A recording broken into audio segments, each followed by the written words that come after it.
Habari ya asubuhi tena mabibi na mabwana, na karibuni kwenye mdahalo wetu na Wizara ya Mawasiliano na Teknolojia ya Habari kuhusiana juu ya maendeleo ya biashara chipukizi za teknolojia. Mada yetu ya leo itakuwa ni kufungua uwezo wa biashara chipukizi za teknolojia kwa ushindani wa kiuchumi, ama kwa Kiingereza Unlocking Tech Startups Potential for Economic Competitiveness. Mdahalo huu umeletwa kwenu kutoka na Tume ya Teknolojia ya Habari na Mawasiliano ICT Commission kwa kushirikiana na Taasisi ya Sekta Binafsi ya Tanzania, Tanzania Private Sector Foundation, na Chama cha Biashara Chipukizi Tanzania, Tanzania Startup Association.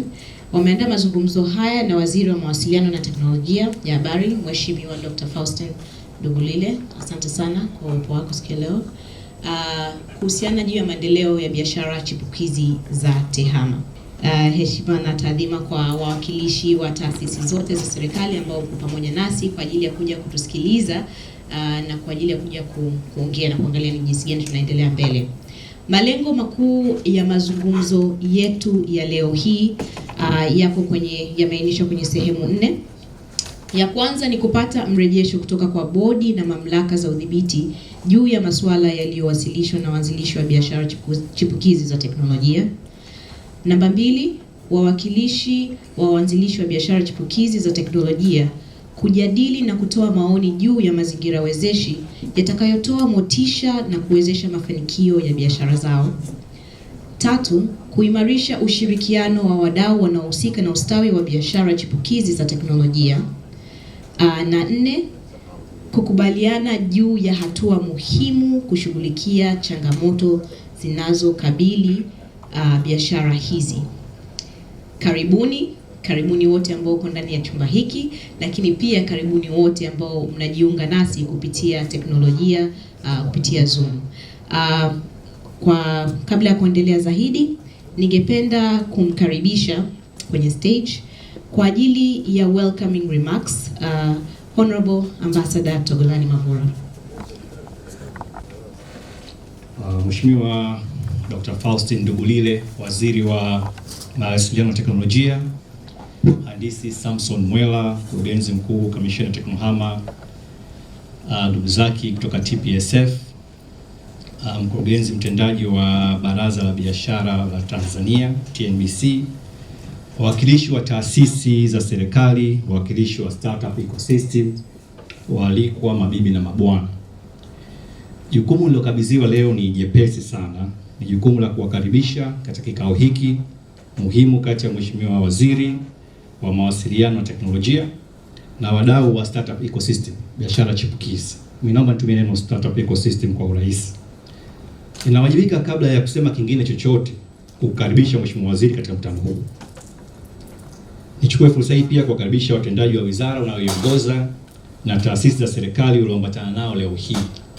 Niwashukuru pia wadau wa startup ecosystem waliojitokeza kuhudhuria katika kikao chetu. Uungwana unataka nitumie fursa hii kwa niaba ya mwenyekiti wa TSA ndugu Paul Makanza ambaye hakuweza kufika leo, mimi ni mjumbe wa bodi, kukushukuru kwa kutenga muda wako adimu na adhimu kuja kutusikiliza na kuzungumza na sisi. Tunatambua kuwa bunge la bajeti linaendelea jijini Dodoma na bajeti ya serikali imewasilishwa jana. Hata hivyo, hiyo ilikuzuia kutenga muda kukutana nasi leo hii. Umetuonyesha kutujali sisi wadau wako na umetupa heshima kubwa sana. Nakushukuru sana. Ungwana pia tunatutaka tuwapongeze na kuwapa watu sifa zao wakiwa hai. Sisi wadau wa startup tunakupongeza sana kwa kuteuliwa na Mheshimiwa Rais Mama Samia Suluhu Hassan kuwa waziri katika wizara hii muhimu sana kwa uhai wetu. Kipekee tunakupongeza kwa wepesi na utayari mkubwa sana ulioonyesha wa kutufikia, kutusikiliza na kutushirikisha katika kutafuta majawabu ya changamoto zinazotukabili. Umetushangaza kuwa katika kipindi kifupi sana cha kukaa kwako katika wizara hii umejipambanua kuwa mwana mawasiliano na mwana teknolojia aliyebobea, kiasi kwamba hata tunasahau kuwa kitaaluma wewe ni daktari. Kila tunapokutana nawe na kuzungumza nawe tunajihisi tunazungumza na mmoja wetu, yani mwenzetu. Mheshimiwa Waziri, tutapenda kufahamu kuwa Tanzania Startup Association TSA ilianzishwa kwa lengo la kuziba ombwe vacuum la uratibu lililokuwepo katika tasnia ya startups nchini kwa kufanya lobbying and advocacy. Hii ndio kipande ambacho kilikuwa kinakosekana. Wadau walikuwepo, shughuli zilikuwepo, lakini namna ya kuzungumza na serikali ilikuwa kidogo hatuna daraja. Kabla ya kuanzisha kwake, startup hubs and incubators nchini zilikosa uratibu, jambo ambalo lilipelekea zikose sauti ya pamoja. Kukosekana kwa uratibu huo zilifanya tukose jukwaa la kutuwezesha kushiriki katika michakato mbalimbali ya kiserikali, ya kisera na kisheria, ikiwemo mchakato wa blueprint. Matokeo yake ni maslahi na mahitaji yetu mahususi kutuzingatiwa katika mipango ya serikali. Kuunganisha wadau wetu, taasisi za serikali na wadau wa maendeleo. Tayari tuna mawasiliano na mashirikiano na wizara yako, Wizara ya Viwanda na Biashara, Benki Kuu ya Tanzania, Kamisheni ya Sayansi na Teknolojia, Baraza la Biashara ya Taifa, Taasisi ya Sekta Binafsi na wadau wa maendeleo walioko nchini. Azma yetu kwa sasa ni kufanikisha kutungwa kwa sera ya taifa ya startups ambayo tunaamini itaweka msingi mzuri kwa uratibu wa kisera na kisheria wa kuwezesha startups kushamiri na kuchangia kikamilifu uchumi wa nchi yetu. Mheshimiwa Waziri, tunatambua na kupongeza jitihada za serikali zinazoendelea chini ya rais wetu Mama Samia Suluhu Hassan za kuboresha mazingira ya biashara na uwekezaji hapa nchini. Tunatambua kuwa Mheshimiwa Rais ameahidi ajira milioni 8 kupitia ilani ya Chama cha Mapinduzi ndani ya kipindi cha miaka 5 kufikia mwaka 2025. Tunatambua pia kuwa sehemu kubwa ajira hizo zinatazamiwa kutokana na sekta binafsi. Kwa lugha nyingine, wajibu huu si wa serikali peke yake, bali pia unaangukia mabegani mwetu. Napenda kukuhakikishia kuwa sisi jamii ya startups tuko tayari kuunga mkono juhudi hizo za serikali za kuzalisha ajira. Tunaamini jambo linalowezekana kabisa. Shughuli zetu ni shughuli zinazoajiri vijana wengi na zenye uwezo wa kuzalisha matokeo makubwa katika muda mfupi, yani disruptive and scalable. Utafiti wetu mdogo tuliofanya kipindi cha COVID-19 mwaka jana na kuwasilisha Benki Kuu umedhihirisha kuwa biashara za startups ziliweza kuonyesha ustahimilivu mkubwa, resilience, dhidi ya janga hilo kutokana na ubunifu, matumizi makubwa ya teknolojia na wepesi wa kubadilika na kuendana na mazingira, yani flexible and agile. Uzoefu huo umetupa picha ya namna gani startups zinaweza kuwa ngazi, springboard na mbeleko, safety net ya kuwezesha kutimia kwa azma ya ajira milioni 8. Tathmini yetu ndogo tuliyofanya inaonyesha kuwa iwapo mazingira ya kisera, kisheria na kodi yakiwa rafiki, yaweza kuvutia mitaji mikubwa na ya kuweza kuvutia mitaji mikubwa kutoka ndani na nje ya nchi. Startup ecosystem inaweza kuzalisha ajira mpya hadi milioni 2 hivi. Tutakuwa tumepunguzia mzigo wa kutosha. Kwa hiyo kwa lugha nyepesi, startup ecosystem mnavyoona hapa, taswira zenyewe zina neema. Si watu wanaomba fadhila. Ni watu wanaomba fursa ya kuchangia kufanikisha lengo hili la muhimu la serikali. Kwa hiyo kama nilivyosema awali, wajibu wangu ni kuwakaribisha. Afisa mtendaji mkuu wa TSA ndugu Zahoro Muhaji ataeleza zaidi na kufafanua kwa kina masuala haya katika wasilisho lake hapo baadaye. Niruhusu tu nimalizie tena kwa kuwashukuru tena kwa niaba ya mwenyekiti wa TSA kwa kutupa fursa ya kukutana na wewe leo hii. Leo ni mara ya kwanza na matumaini yetu haitakuwa mara ya mwisho. Niwashukuru wengine wote mliohudhuria kikao hichi muhimu na niwatakie ushiriki mwema. Karibuni na asanteni sana. Asante sana. Kwa kuendelea, ningependa kumkaribisha Mr. Samson Mwela kutupa introduction remarks, DG ICT Commission. Karibu. Mheshimiwa Dr. Faustine Ndugulile, mbunge, Waziri wa Mawasiliano, Sayansi na Teknolojia, viongozi mlioko meza kuu, na kipekee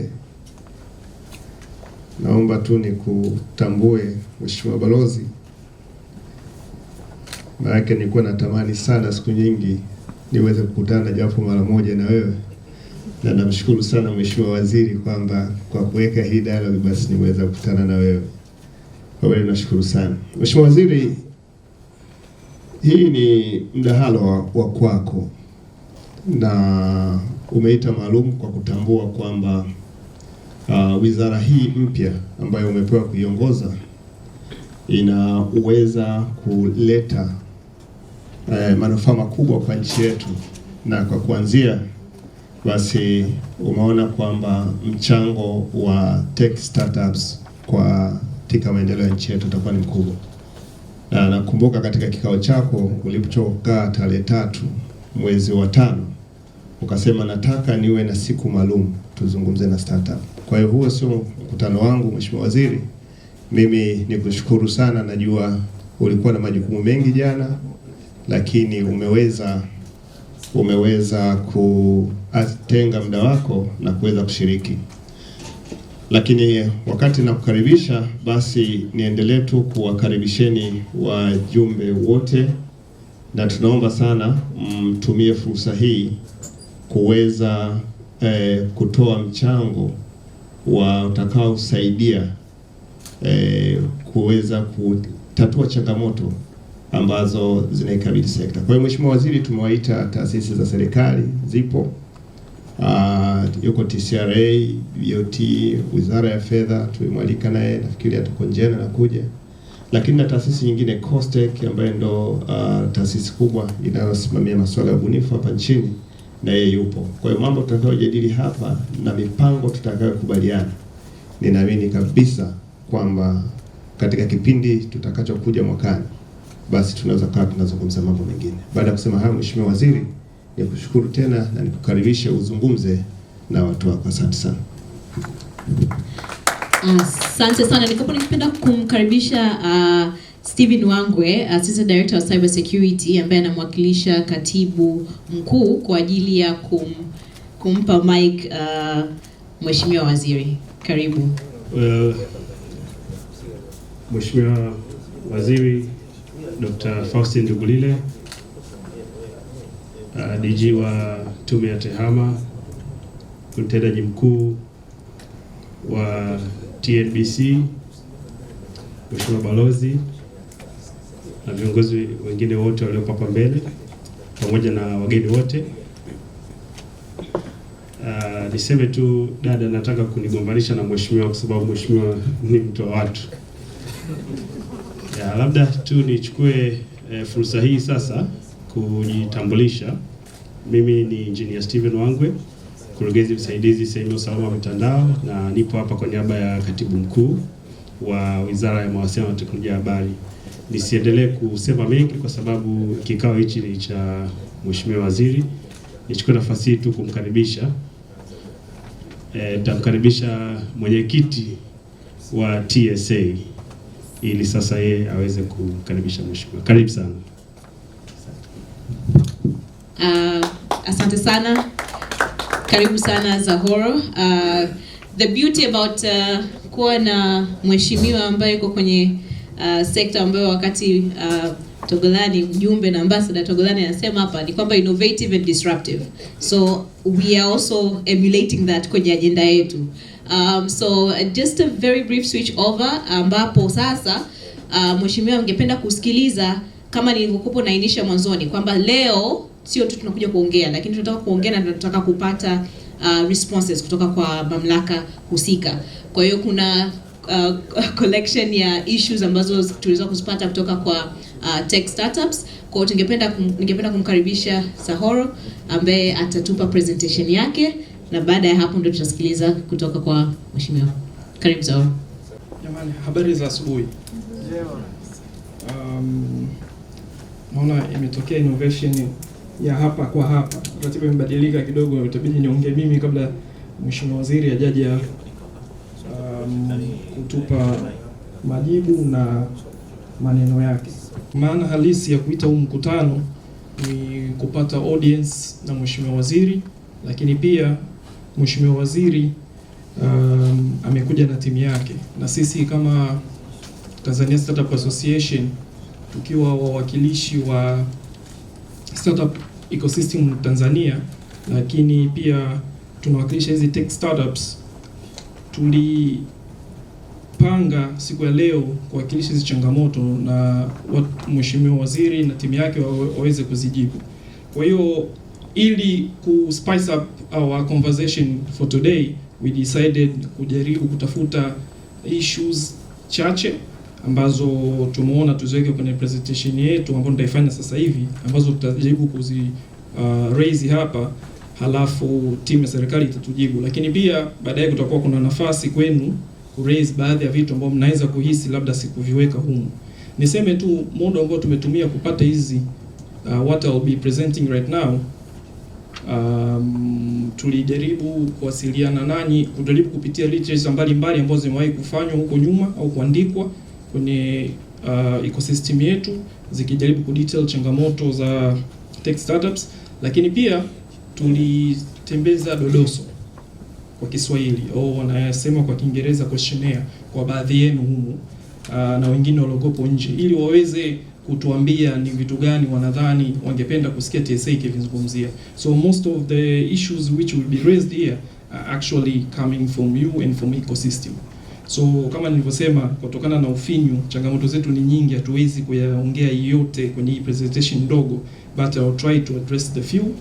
Na niseme zimegawanyika zaidi kwenye issue 3. Kuna masuala ya skills, lakini kuna masuala ya finance, lakini pia kuna masuala ya sera na sheria. So nitakwenda haraka ili tupate muda mwingi zaidi wa kujadili.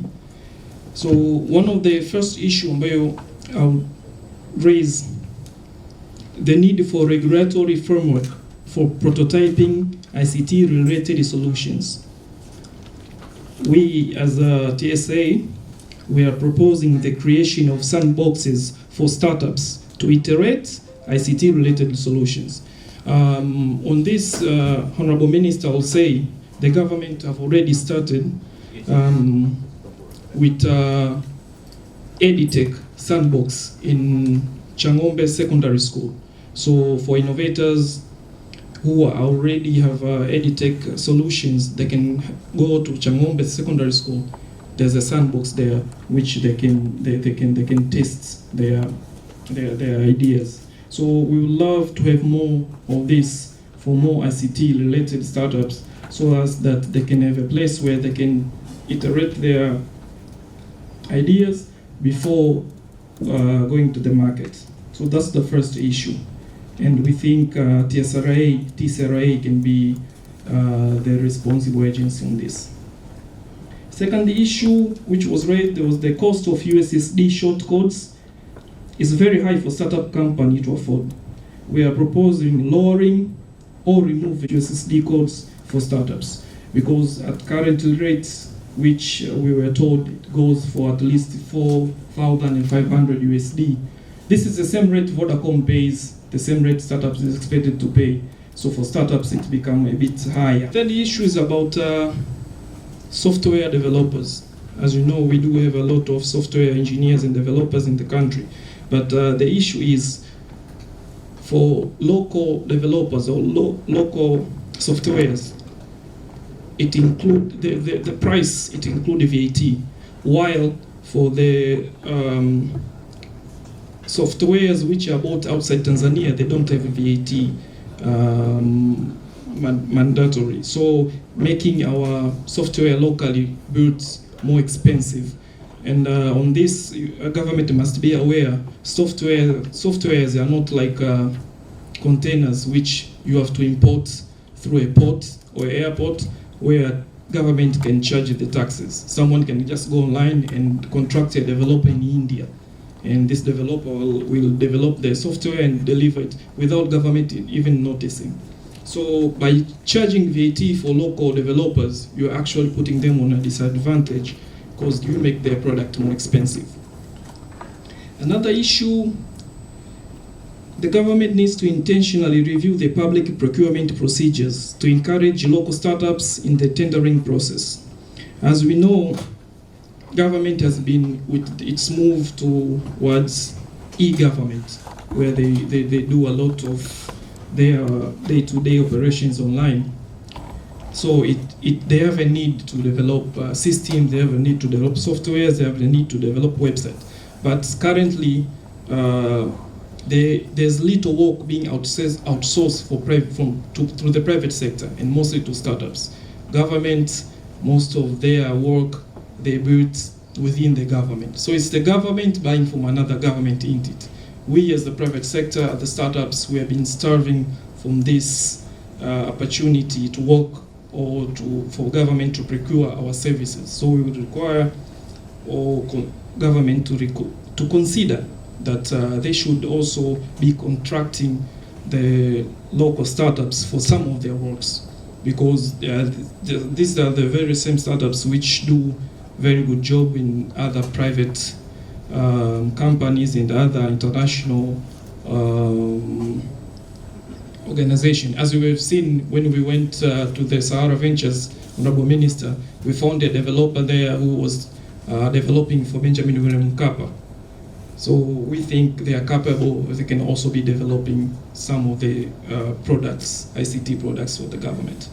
Another issue, there seems to be lack of clear roadmap on the goals and that ICT ecosystem is trying to achieve, and how these goals are actually structured to accelerate the startup growth.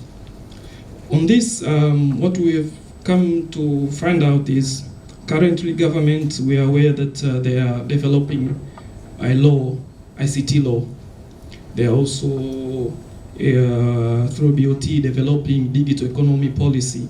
So these are a type of policy which really will end up have major impacts on our tech startups. So we will wish for government to actually include us and engage us to have our opinion and our ideas actually formulated within the laws of ICT Act and the digital economy and all other tech-related laws or policies which are currently being formulated, or they will be formulated in the later. And on this front, I will say TSA will be very happy to lead the startups, community and private sector engagement when it comes to tech startup policy and laws and regulation related. Another issue is digital skills and talent for ICT startups. We are proposing government establish digital skills labs to create more software engineers and talents in the ICT sector. Also, the existing technological hubs to be supported to create more talents. As you have seen, we've been through two hubs today. There are hubs which already trying to incubate and give space for ICT developers, and we encourage government to play more role in this to make sure that they support this initiative so as to have a bigger pool of tech developers in the country. Because the more we have more talents, the more we can attract more investment, and the more we can create more jobs.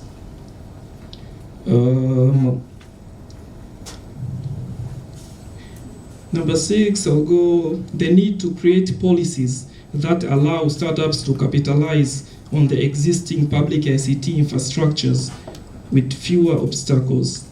We need a clear policy on how startups can use the public ICT infrastructures, data centers, supercomputers, network infrastructures.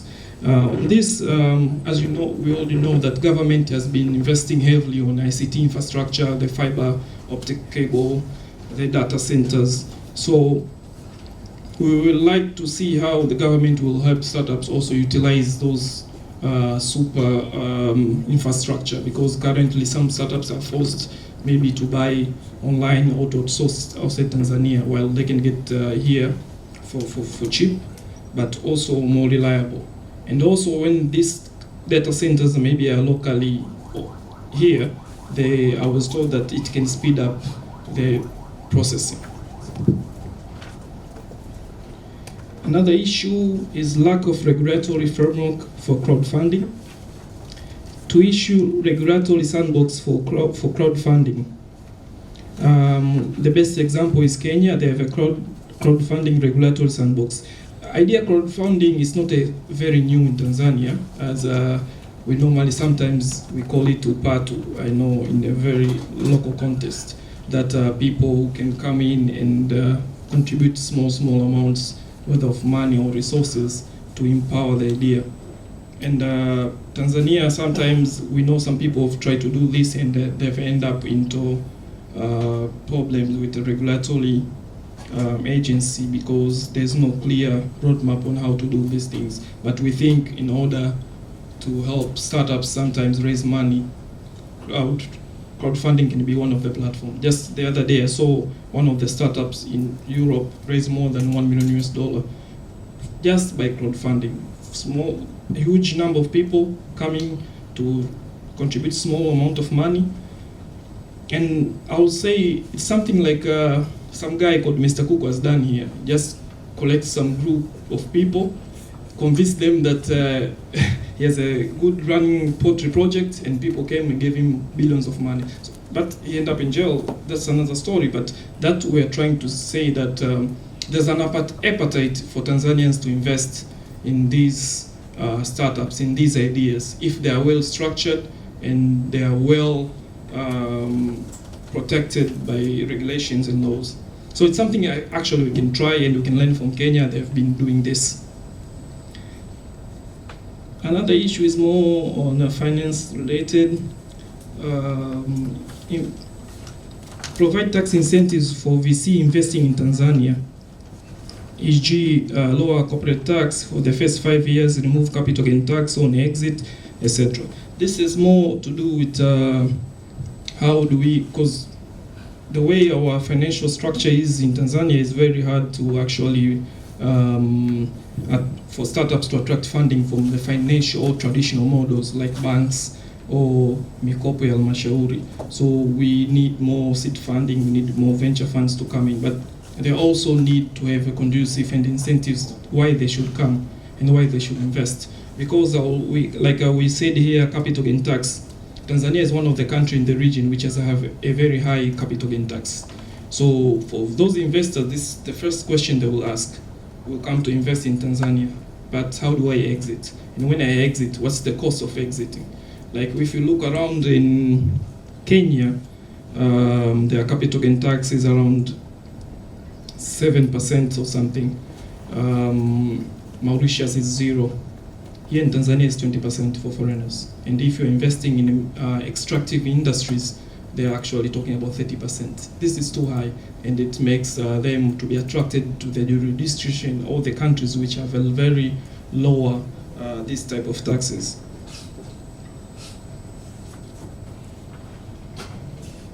But another issue is how do we accelerate more money into the ecosystem. Another idea is to allow government to allow pension funds to invest in venture capital as an asset class. This will help to grow homegrown VC funds. So while we want VCs from outside Tanzania to come and invest, but we also need to consider how can we use locally money to invest in our startups, and that's how it's done in other countries.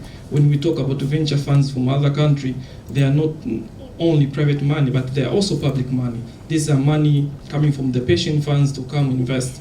Over lately, we've seen pension funds in Tanzania investing heavily in physical infrastructure, things like what we're in right now, towers, apartments, even the bridges. But I think there's a room with a better coordination for them also to be investing in technology. This is something I think government can consider, and to allow more flexibility for our pension funds to come and invest. But not only investment funds, but also the LGA funds, which we do have in the country. As for last year alone, the LGA funds disbursed more than 59 billion Tanzanian money to small-scale business, but none actually went to tech startups. So we can find a way to make sure this is such a money which can also come, even portion of it, to tech startups.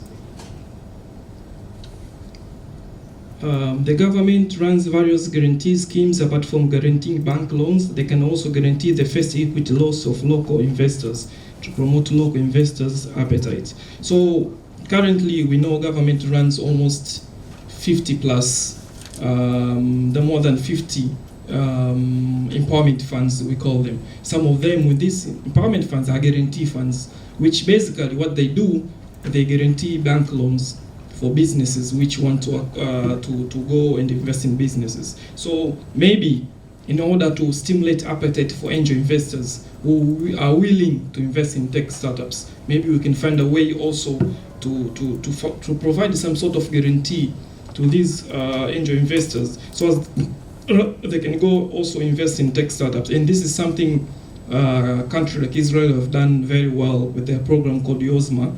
They do guarantee at least 50% of angel investor who wants to come invest in idea stage of any tech startups in the country. So this is something I think if we are already providing guarantee loans to manufacturers, people into real estate in the other sector, it's about time now we consider tech startups too. So I'll go a bit fast to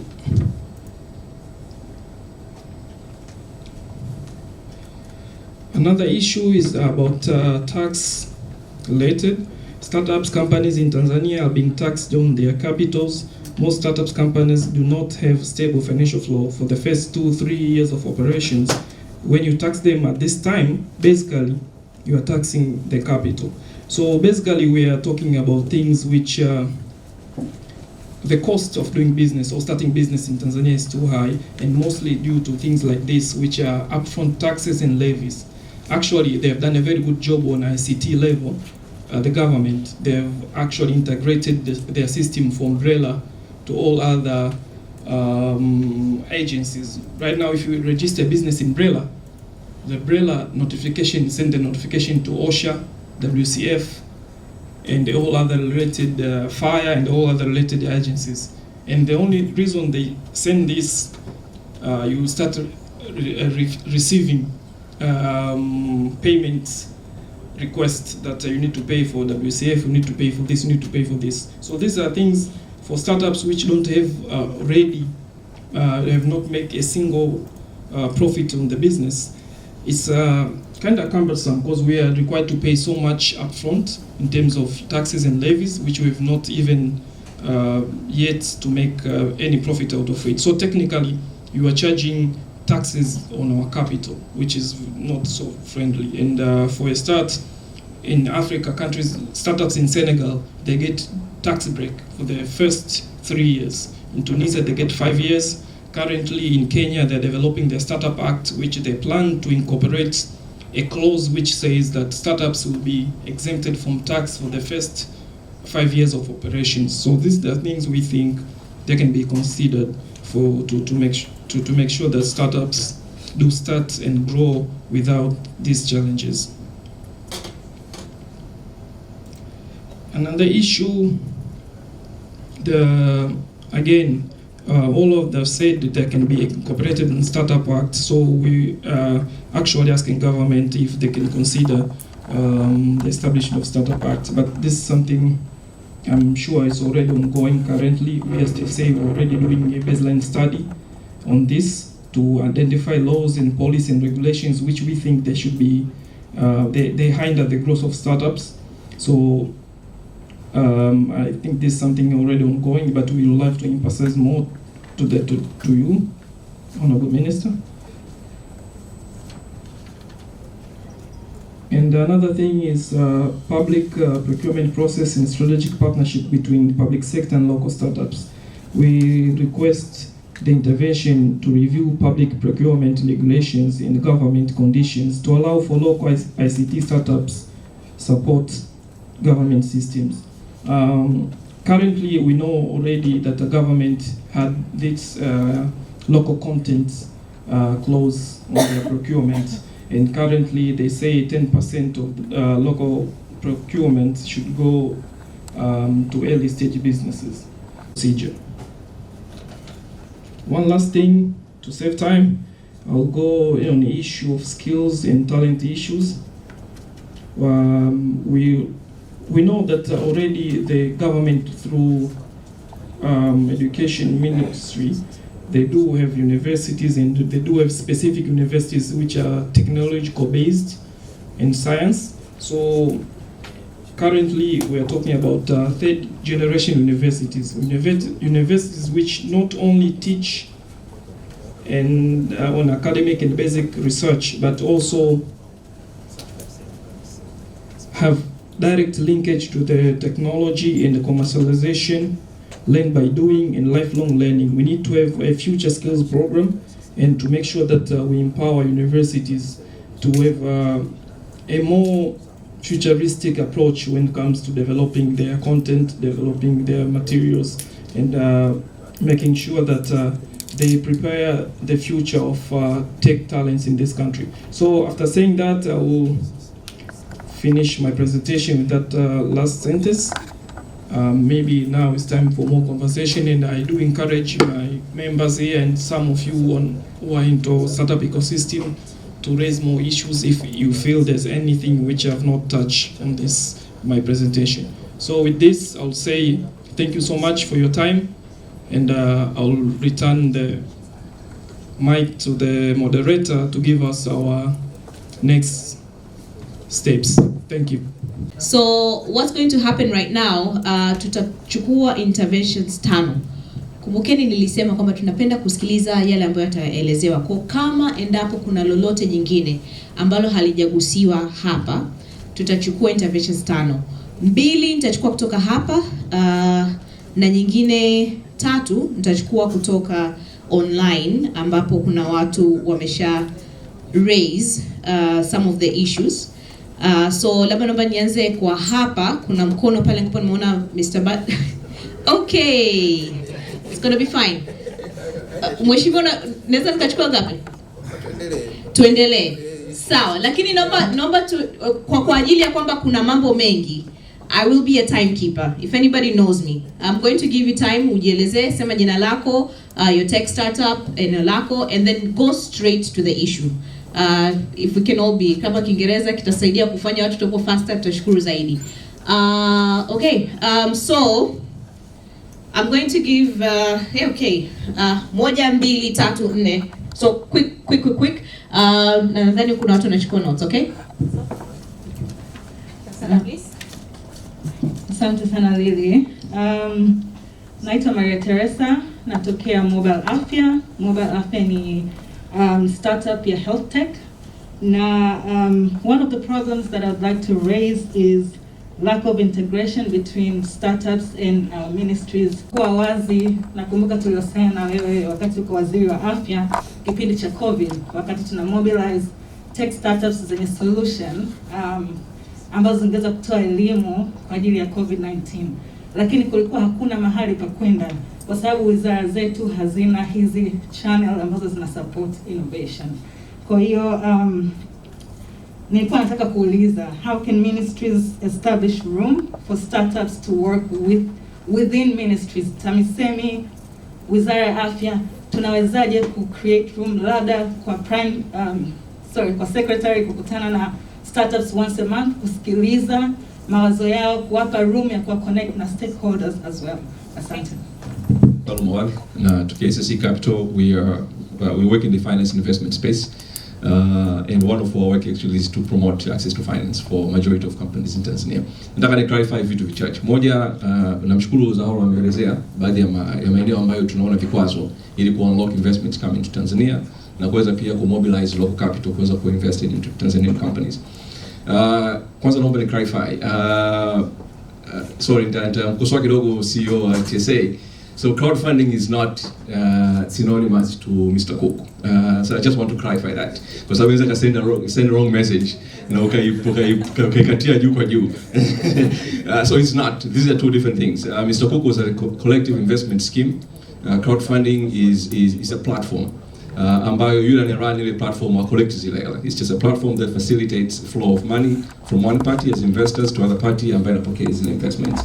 And as we speak tayari we have one crowdfunding platform Tanzania, na tuko tayari na discussions na CMSA kwa ajili ya kuangalia if you can develop a regulatory sandbox ili tuweze kuipush kwenda further. Cha msingi tu pia kwamba I want to insist kwamba we should not speak for regulations for crowdfunding kwa sababu itaenda ku inhibit the growth of the industry. So it's not the time for regulations.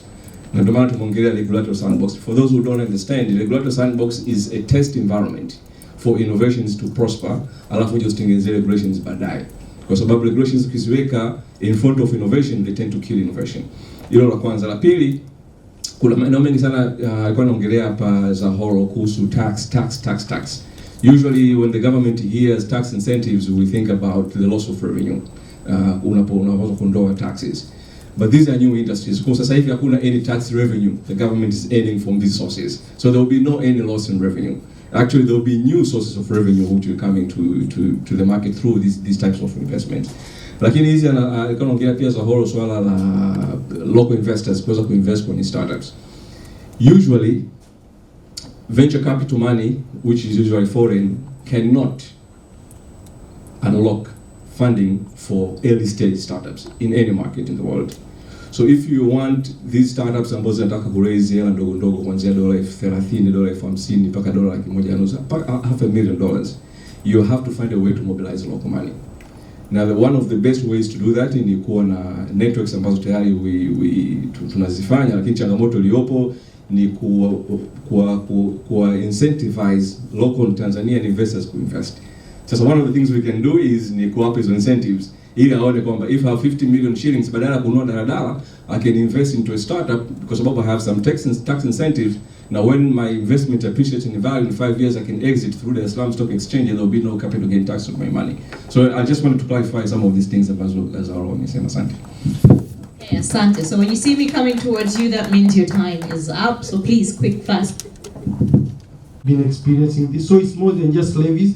For instance, business licensing, you have to pay for business license each year while you have not even started. Actually, you're having you're prototyping, but you have not started making any revenues, and you're supposed to be paying for business licenses every year. But also for the levies, the different levies.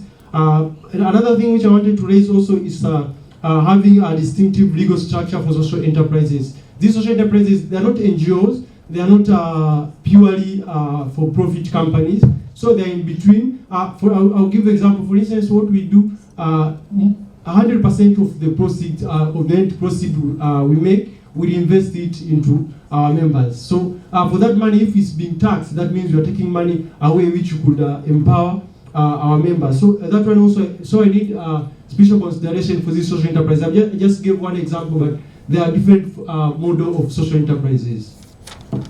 From Ivan Mahimbi, kuboresha maisha ya Watanzania kupitia udhibiti wenye ufanisi unachochea na kukuza ubunifu na ambao unahakikisha kupatikana kwa huduma bora na imara za mawasiliano kwa wote na ambazo zinazotolewa kwa gharama nafuu. Naomba kufahamu udhibiti huo wenye ufanisi umekuza ubunifu kwa kiwango gani tangu TCRA imeanzishwa. Swali la pili kutoka kwa Mwiru Sima. Mwiru, nitachagua una points kama 6. Nitachukua points 3 za kwanza. Swali la kwanza, is there a government strategy to empower and nurture and actually deliberately play a great role in the ecosystem? What are the government incentives to these startups apart from the policy environments? Point ya pili, are there plans to provide startups with seed money or even provide soft loans from the government? Point ya tatu, some investors, donors would want a startup to provide evidence, example, support letter, that they have government ministry buy-in for what they want to do with the technology in an industry. However, this at times takes time due to bureaucracy, and startup could miss the opportunity of the donor fund. What could be your advice? Naendelea na kuchukua maswali kwa hapa, karibu. John Paul Barretto. Until last week, I was the technical program specialist at the Human Development Innovation Fund, which is closing. So now I'm looking at other opportunities. My contribution would be that I think one of the things we haven't touched on is the need for a robust and balanced intellectual property rights management system to allow for investment to come in, to allow for founders to be able to profit off their ideas and their innovations. I think that's one thing that we still haven't quite fixed. And balanced in that it doesn't become an issue of protectionism only, but something that allows for both growth and protection. Thank you. Good morning, Vanessa Kisawile from SheFound. So this is more of a suggestion to the government. One of the lessons that I learned, had an opportunity to visit an ecosystem in Finland, is the collaboration, how the government and the ecosystem work together to allow other players from different countries to actually contribute within the ecosystem. So they have hubs where they encourage founders and other youth from different countries across the world. But I've also seen that when you look at the African startup landscape, in Nigeria it's really been pushed a lot because they have very good connection or relationship with Nigerians in Silicon Valley who sort of promote and push that resources to Nigeria. In Kenya, you can look at the relationship, especially with the experts. So a lot of expats, those who are there to work, they really boost the ecosystem. I'm trying to see if there is a way the government can also work with startups and this business development service providers like SheFound and other hubs who actually help to actually facilitate collaboration between different countries and different players from different ecosystems to actually boost competition and the market itself. Good morning. My name is Janet from DPO Group. We're a payment service provider. My question is really within the policy and regulation. In light of the evolution and expansion of cloud-based technology like Amazon Web Services, what is the ministry's approach towards the traditional requirement to have local infrastructure as well as local data centers? Thank you.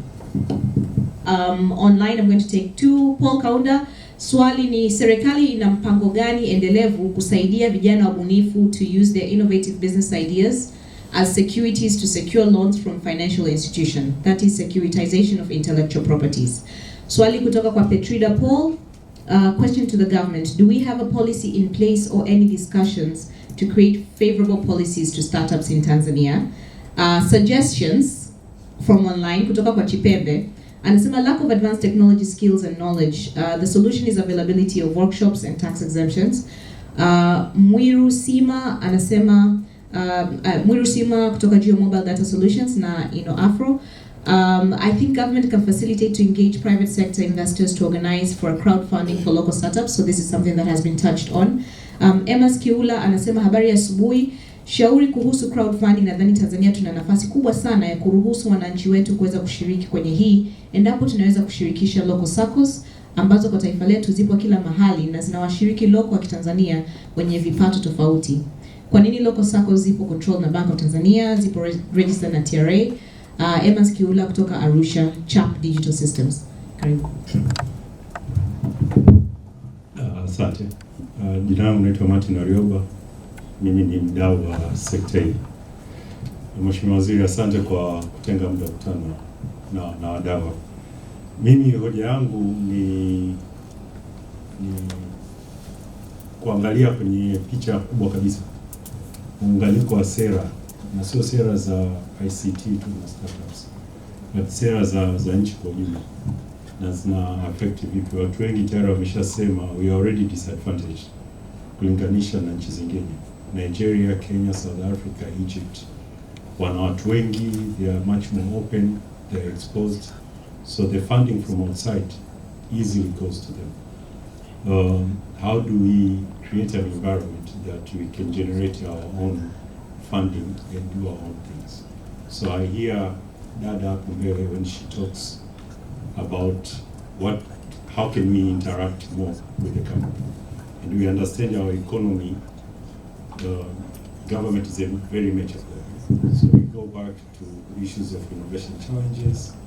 Government can put on the table things that are challenging to them, and how can we open it up for startups to untackle those challenges. And they should be commercially sustainable. It's not msaada kama tukolana kusema.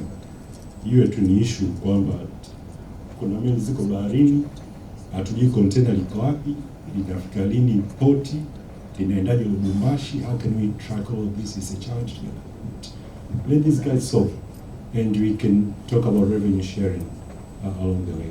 But second and most important one which I wanted to share, it's the issue which came about yesterday. And at a very policy level, we talk about financial inclusion. And I always say financial inclusion is not about access. Financial inclusion is about usage of the services. It's not about me having a phone but it's about me, how do I use that? So yesterday, a good side of the budget, we get waiver on VAT, we should be able to get more phones on the market. People use smartphones, they can participate in digital economy, we can do a lot more. And it opens up the environment for the startups because now they can innovate tons of the solution, the users out there, they have devices to use them. Then we go and say, but we're gonna tax you every day for SIM card. We're gonna tax you every day for sending money on mobile money. So as we already know, our banks are struggling in digital channels. And the channels that are functioning, we are going to tax them. I understand the need to raise funds for the government, and I'm not against that. However, if we can figure out an alternative way to avoid taxing usage, because we have a base that is growing. And I think GSMA is saying out of 130 new subscribers of mobile phones in Africa, 50% of those will come out of 5 markets, including Tanzania. So we have a growing base, but we are taxing it. We are taxing usage. Can we figure out alternative? So this is not the question for Mheshimiwa Waziri. I would like to address this question to TSA and TPSF and TNBC, if we can engage the government on our behalf to resolve this. Sele Mduda. Habari, naitwa Sele Mduda, natokea startup company inaitwa Wakani toka Norway.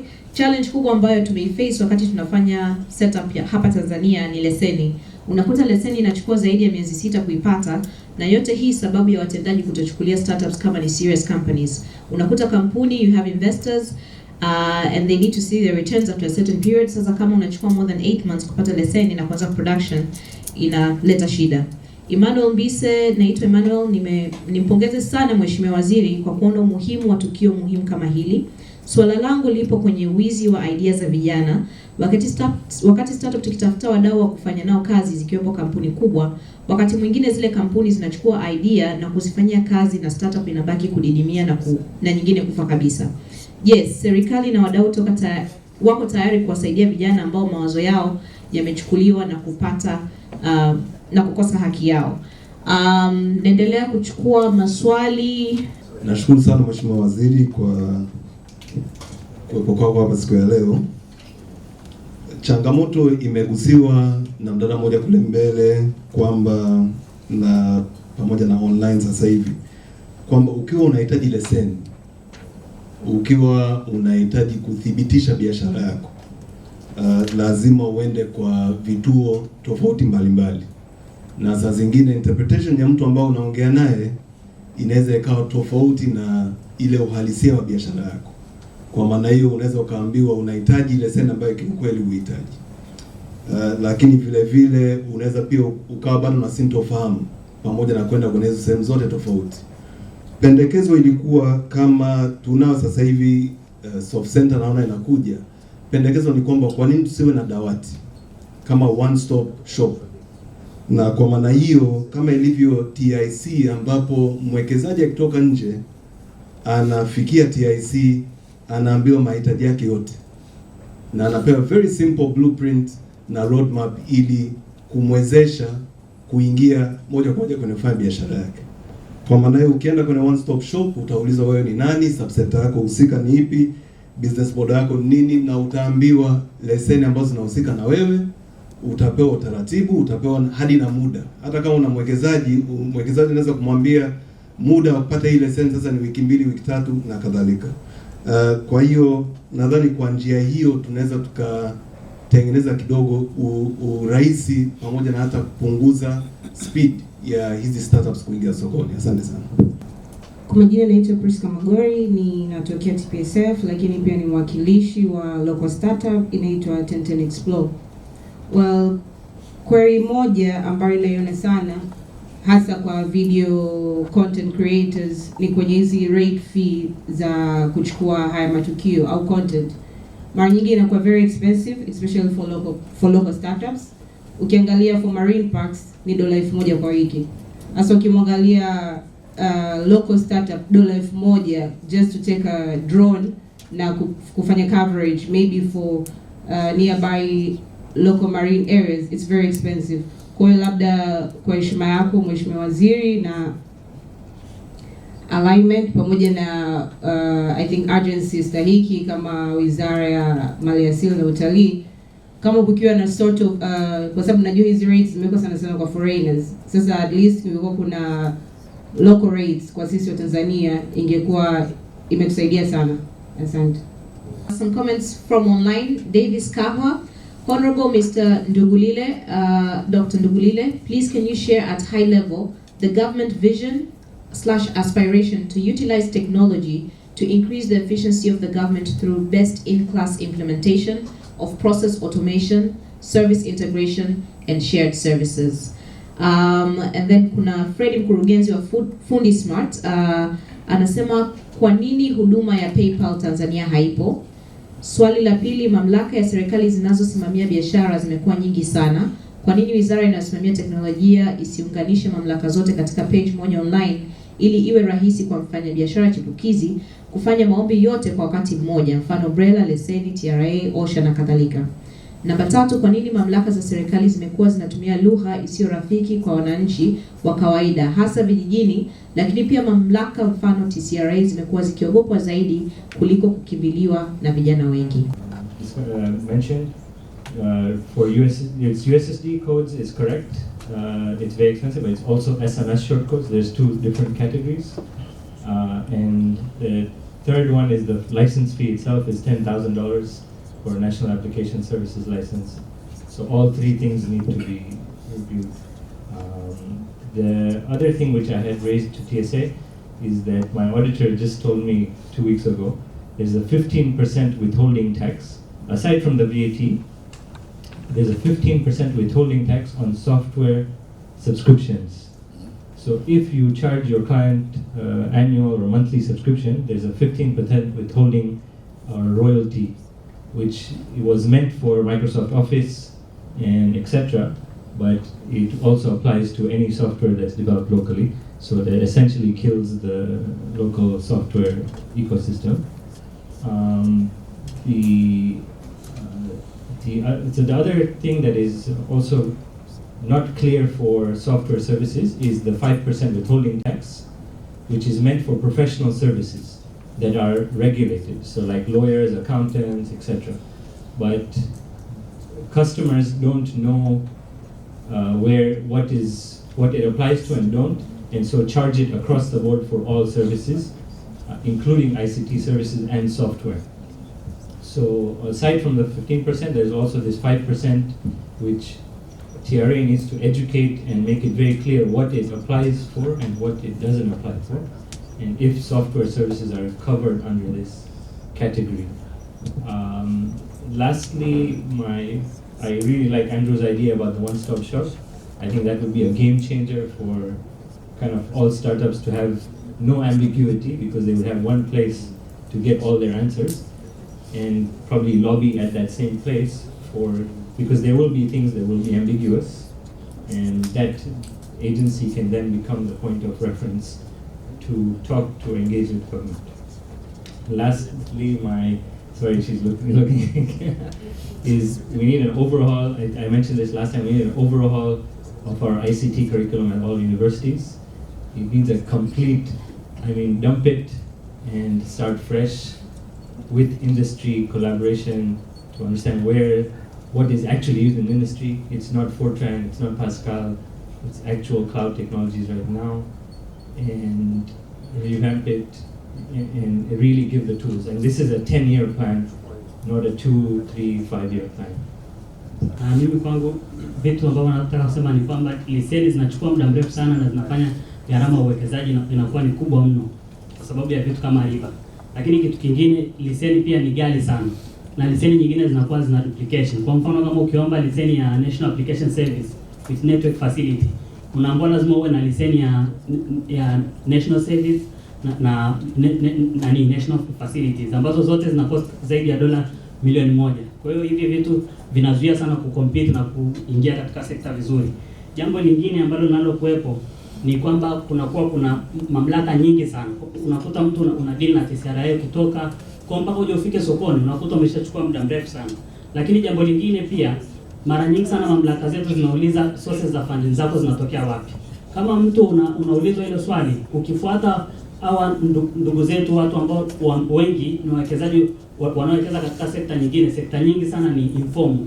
Kwa hiyo ukimuuliza mtu aanze kueleza sources za funding zake, mara nyingi atakukimbiza wewe ambao unafanya nini, unamuuliza. Kwa hiyo hii inazuia sana kuraise sana local funds katika sehemu nyingi mbalimbali. Lakini pia kitu kingine, hii uchukuaji wa muda mrefu wa leseni inasababisha sana watu wanapoteza sana nani nyingi sana, kwa sababu watu wengi sana ili waweze kuinvest wanataka waone progress na wanataka waone progress na zaidi wanataka returns. Kwa hiyo payback period inakuwa ni muda mrefu sana, na inafanya hata wakati mwingine mpaka unapokuja kuingia kwenye soko inakuwa shida.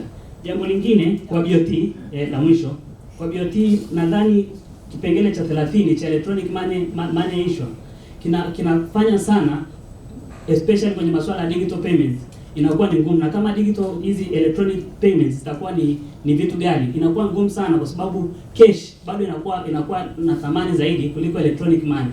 Hata jana tumesikitika sana kuona na kwamba tozo zimeendelea kuwekwa kwenye malipo ya kielektroniki, kwa sababu hivi vitu vinakuwa vigumu sana kushawishi merchants na vinakuwa vigumu sana kushawishi wateja wa kawaida watumie electronic money. Kwa hiyo itakuwa vigumu sana kumove kwenye digital economy kama bado electronic money itakuwa ni kitu ambacho ni ghali. Kwa hiyo napendekeza hivi vitu viondolewe, na hichi kipengele cha 30 kikiondolewa itafanya sana investment na watu kumove kwenye digital money kuwa rahisi. Swali kutoka kwa Benjamin Fernandez. My question. First of all, thank you so much for the TSA team and association for putting an event like this together. I think it's also important to recognize some of the pioneers in the tech industry 10 years ago and the challenges they faced, as these policies are being recommended. It would be helpful to get feedback from people across venture-backed startups, angel-backed startups, software-only startups, etc. Some of us, including myself, were never asked for our opinions, which is fine, but we need to be careful that some of these suggested policies aren't more damaging than enabling. Marcelina Biro anasema, thank you for organizing the event. While digital is key for startups to grow, I'm wondering what kind of support interventions are available to address the existing digital divide, especially for us working in rural areas and peri-urban areas. Karim Macha, my question is, why doesn't startup companies get some grace period off from paying tax while they begin and grow? Countries like USA, startups get tax off for first 5 years, and then after five years, they're obliged to pay tax. Why doesn't Tanzania have such regulation for startup companies? Kuna swali hapa na namalizia kwa pale nyuma. Kwa jina naitwa George Trifle, natoka GT of Knowledge. Mimi swali langu ni la direct, nakumbushia tu. Kwenye kikao cha tarehe 3 mwezi wa 5 2021 na Mheshimiwa Waziri, ulituahidi kwamba utatuletea investors, kutukutanisha startup na investors. Sasa mimi nahitaji kujua tupate mrejesho tumefikia wapi, kwa sababu hapa watu wengi wanaongelea fund. Kweli startup haiwezi kwenda mbele bila pesa. Na mimi nachojua, sijui kama najua vizuri, lakini mtanisaidia, serikali kutoa pesa au kupata fund kirahisi sio kazi ndogo. Kwa hiyo startup wengi tutakuwa tunakutana kwenye vikao hivi, tunatoa sera, tunatoa miongozo, tunatoa changamoto. Ila kilichopo, mkiweza kugundua swala hili mkatukutanisha na watu wenye pesa wanahitaji kuwekeza kwenye mawazo, tukutane hivi tufanye presentation, wao wachague, wana haki ya kuchagua hili wazo, mimi nalichukua naweka pesa, maisha yanaendelea. Vitu hivi vya kutengeneza hivi changamoto tutakaa sana. Tunaomba ili lifanyike kwa haraka iwezekanavyo, Mheshimiwa Waziri. Samahani kwa hilo, asante. Great, thanks. My name is Given Edwards. I wanted to comment on 3 things. First is to thank the Minister for making the time, because it's a new thing. It's not something that has happened before, so that's really good. It shows commitment and it shows dedication towards the startups. That's one. The second thing, these issues exist, and they are going to keep on existing as it is here. I'm saying that so that we don't focus so much on issues and miss out on the bigger problem that creates these issues.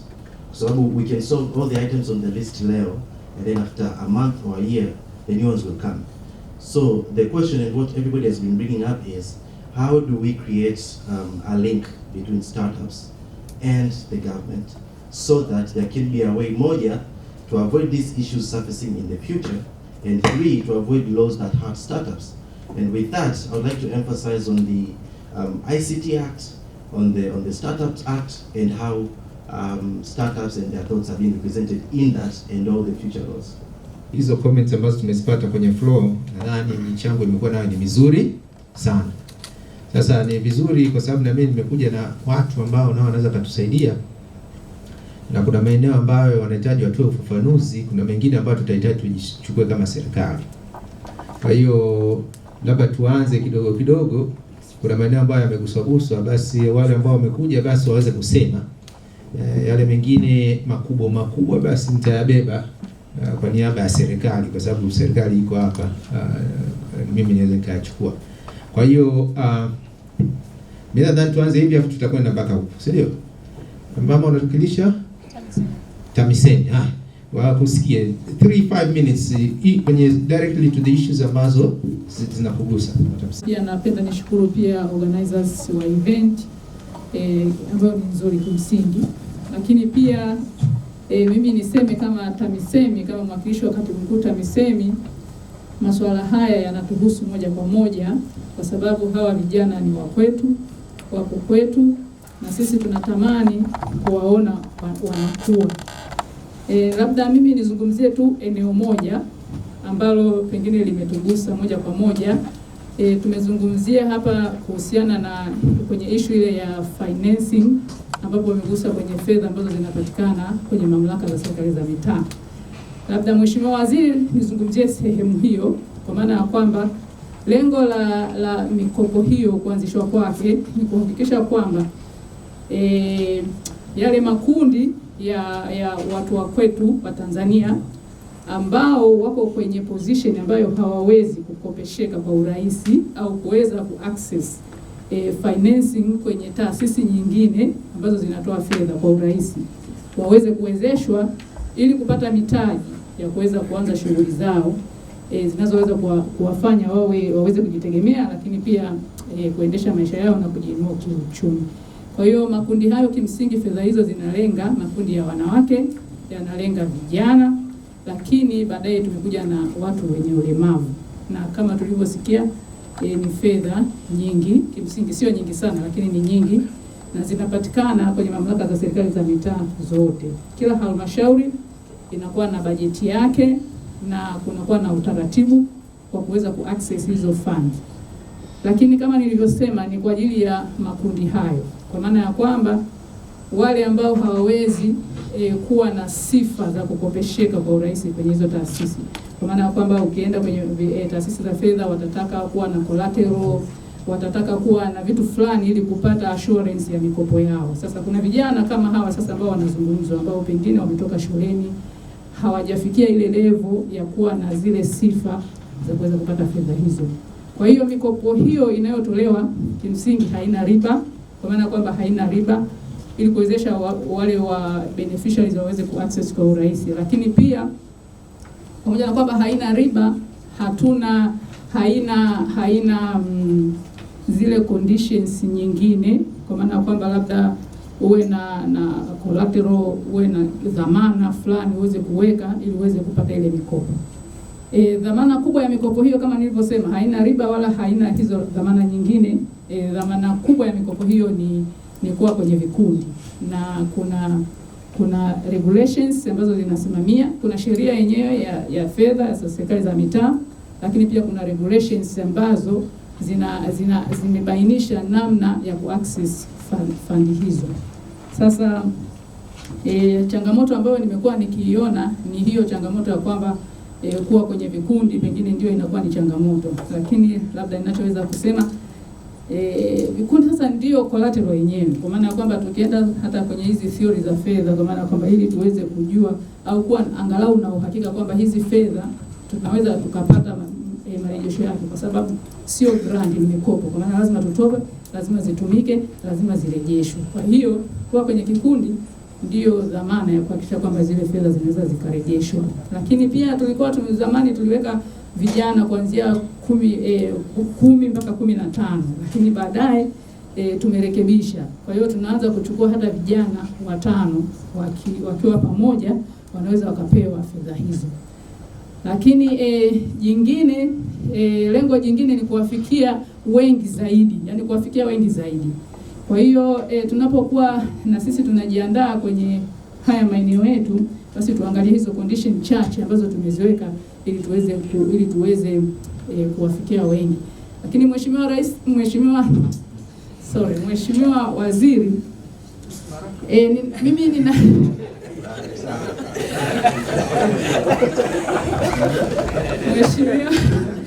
Mheshimiwa Waziri, labda kama serikali, mimi binafsi kama serikali ninaona kuna fursa nyingi ambazo zina favor vijana na hasa hawa wenye ubunifu waweze kuaccess au waweze kutumia hizo fursa na kuweza kujiendesha maeneo hayo.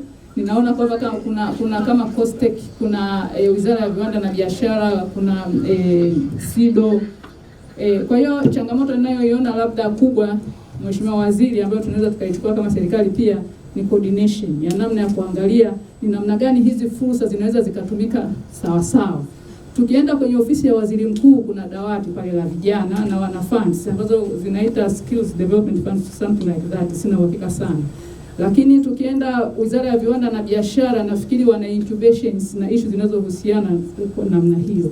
Lakini tukienda kwenye kwa kifupi sawa, nataka kumention tu maeneo machache, lakini kuna hiyo COSTECH, kuna PMO, kuna Wizara ya Viwanda, lakini kuna watu wa VETA.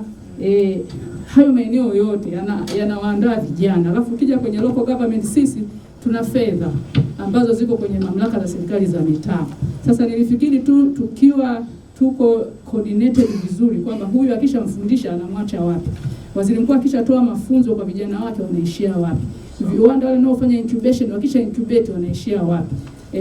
Tukifanya hivyo nafikiri tutafanya vizuri zaidi, na sisi kama local government tunazo fedha, tuna coordination, tuna connection, networking ile iko namna gani ili waweze kuaccess, kuliko kuanza pengine hata sisi local government na sisi tukaanza kuincubate, tukaanza kufanya nini, tunaweza tukakuta tuna duplication ya resources alafu output yake inakuwa ndogo.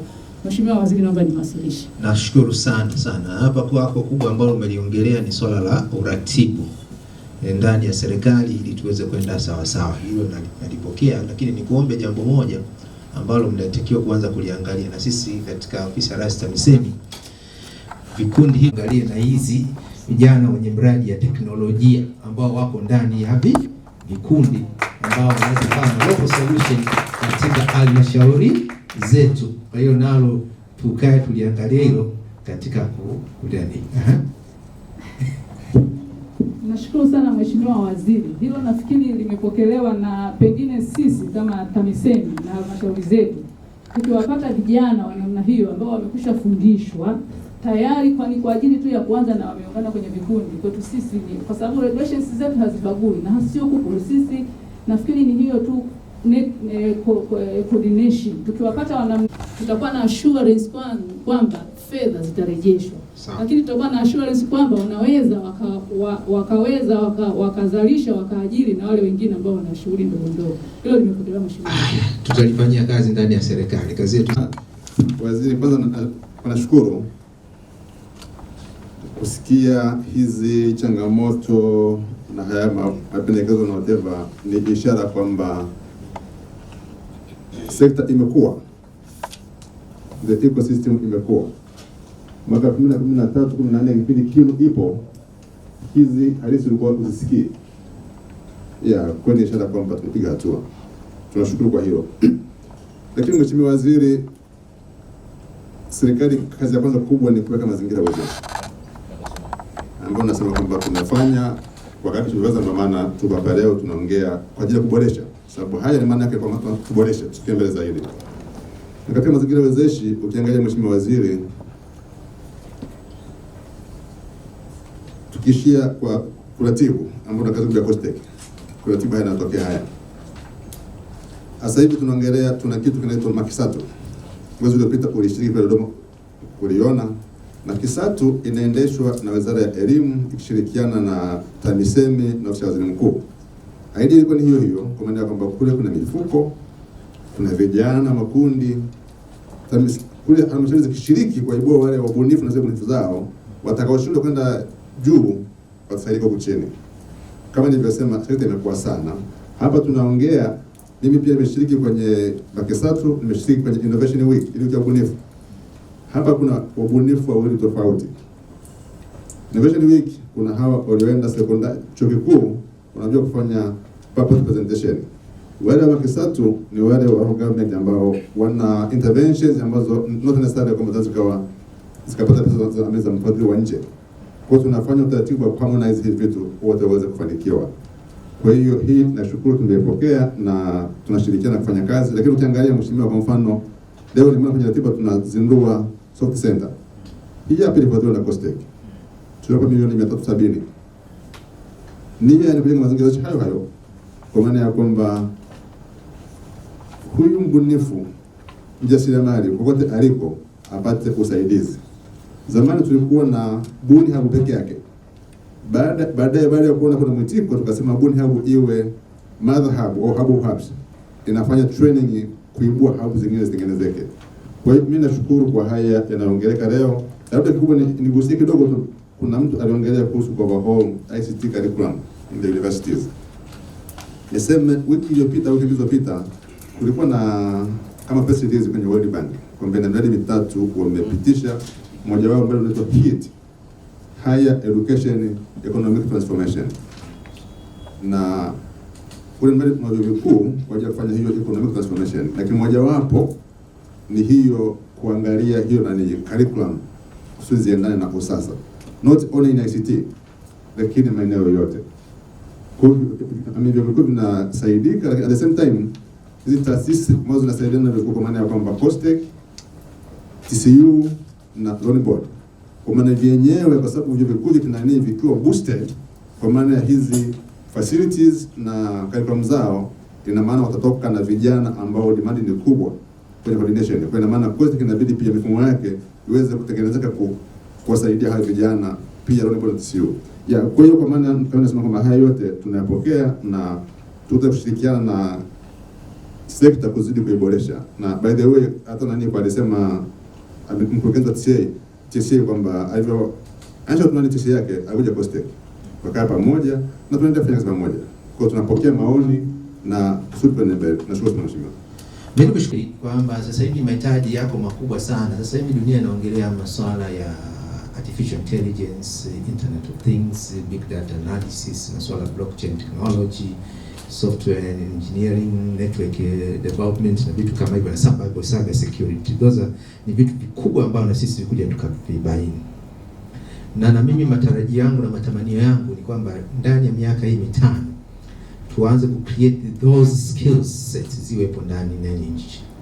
Na hata juzi kwa ambao walikuwa wanafuatilia, nilienda Arusha na kule, na hii nilitaka sana kama ambao walikuwa wamefuatilia, chuo cha wasibu Arusha sasa hivi wamekuja na degree ya cyber security, first degree ya cyber security, na wanakuja wameanzisha diploma ya mobile application development. Kwa hiyo wale ambao vijana mnataka kwenda sasa, mnaweza kaenda kupata diploma ya mobile application development na network development diploma nayo katika kutengeneza mifumo ya ndani. Kwa hiyo na hili ninataka encourage, na nilikuwa nimeelekeza mkurugenzi wangu hapa wa ICT hili la entry point na nini tusome. Hilo mambo ya pasteli nimeyasikia sana kwamba hiyo watu wanaongelea teknolojia ambazo sasa hivi zimeshapitwa na wakati watu ndio vitu ambavyo unaenda kufundishwa chuo kikuu. Unakwenda unafundishwa chuo kikuu kitu kingine ambacho kimetoka kabisa nje ya reli. Alafu wakati dunia nyingine inaongea mambo mengine tofauti. Kwa hiyo I think there's a need tuje sasa to synchronize kitu ambacho kinaendelea duniani, mahitaji ya sasa hivi, ili tuandae graduates wetu kwenda kujiajiri na waweze kwenda kucompete katika soko la ajira. Kwa hiyo mkurugenzi wangu wa Costec kaa na watu na wenzako katika wizara ya elimu, tuanze kuiangalia. Funding for me is not a big issue. Nimeongea na waziri wa elimu, tunakubaliana. Sasa tunatakiwa tuanze kwamba we need to overhaul the curriculum of ICT nchini. Sasa nini kinahitajika, where's the entry point, na tuanzie wapi? Nadhani timu wa wataalamu mtatusaidia, na mimi nadhani hiyo ni kazi tunahitaji tuanze kuifanya mapema. Kama tutapata funding na hizo projects zingine za kuja, na sisi wenyewe kuna Digital Tanzania project now is also coming. there's also a lot of money kwa ajili ya kuhakikisha kwamba tunatengeneza landscape nzuri sana katika sekta hii ya elimu na kuhakikisha kwamba tunakuwa na wataalamu. Matamanio yangu hata software developers natakiwa tuwe wengi, sio lazima sisi serikali tuajiri, waache wawepo, tuwatambue. Hayo makampuni yakija huko si hata source kazi huko, si ndio? Si utalipa, tutajiri vijana wengine. That's direct foreign income to the country, na vijana wanajiajiri. Kwa hiyo this is the thinking that about tunayo sasa hivi, to create that big potential ya wataalamu ndani ya nchi. Kwa hiyo kuna mambo mengi tunawaza, nadhani tutaendelea kushirikiana. Haya, TCRA, karibu. Waziri na washukuru organizers wa hii forum. Mimi naitwa John Dafa, ni natoka TCRA. Nitagusa kwanza, kuna swala la sandbox. Mheshimiwa Waziri, swala la sandbox nafikiri kuna mchangiaji mmoja alielezea vizuri tu, ni kwamba ni kuweka environment ambayo inaweza kusaidia hizi new services, new products ziweze kuwa tested, baadaye ziingie kwenye soko. Sasa ni issue ambayo mimi naona ni ya kisera na kisheria, kwamba mandate ya TCRA inaruhusu kuanzisha sandboxes, lakini mimi ninavyoona kwa sasa ni kwamba hilo linahitaji kuliangaliwe katika level ya kisera na other players ambao tayari tumeambiwa kuna wengine, kuna incubators nafikiri Costech wanayo au walikuwa nayo, na Changombe tumeambiwa hivyo, lakini je, ni nani atapewa hilo jukumu la kuwa coordinator? Ni TCRA, ni ICT Commission au ni nani? Hilo ni swala la lakini cha msingi ni kwamba hilo swala la kuwa na sandbox inaonekana kwamba linahitajika. Kwa hiyo hakuna ubishi katika hilo.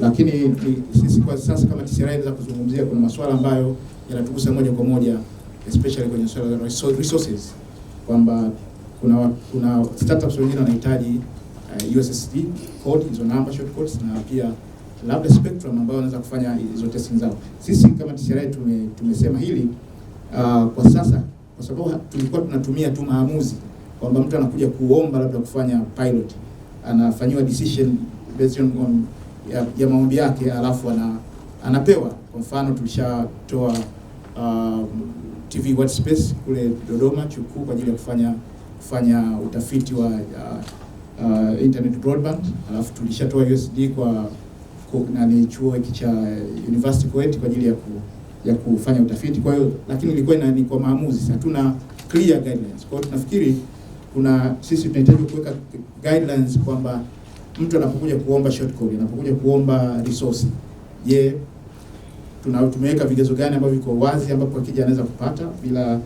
Na wakati mwingine masuala kubwa ni kwamba fees zilizopo, na mmoja mchangiaji mmoja nafikiri anasema one size fits all. Kweli zile rates zilizowekwa ilikuwa ni kwa hawa ambao tayari wako wanatumia hizo numbers, lakini hazikuwa intended ukiangalia kwa hawa ambao wanaanza. Kwa hiyo hilo tutaliangalia, na kwamba Mheshimiwa Waziri, unafahamu tunarejea regulations na tunaangalia pia na fees ili tuweze ku accommodate na hawa watu ambao wanaanza. Kwa hiyo tuko kwenye hiyo hatua ya kuzireview ili kuweza kuzipunguza, na wakati mwingine kuangalia ikiwezekana ku exempt hawa ambao wanaanza kwa kipindi fulani kabla hawajaanza kutoa hizo huduma zao. Mheshimiwa Waziri, kuna swala ambalo lilizungumziwa la kuchelewa leseni. Ni kweli kutokana na sipendi kutumia neno mchakato, process ambayo ina involve hatua mbalimbali, lakini ili kuweza mitigate hiyo, sasa hivi tunatengeneza mfumo kwamba ukiangalia leseni ambazo zinaonekana zinachelewa zile ambazo zinatengenezwa zinaletwa manually, kwa sababu kuna leseni ambazo wana apply online, zile hazichelewi kwa sababu system inaeleweka.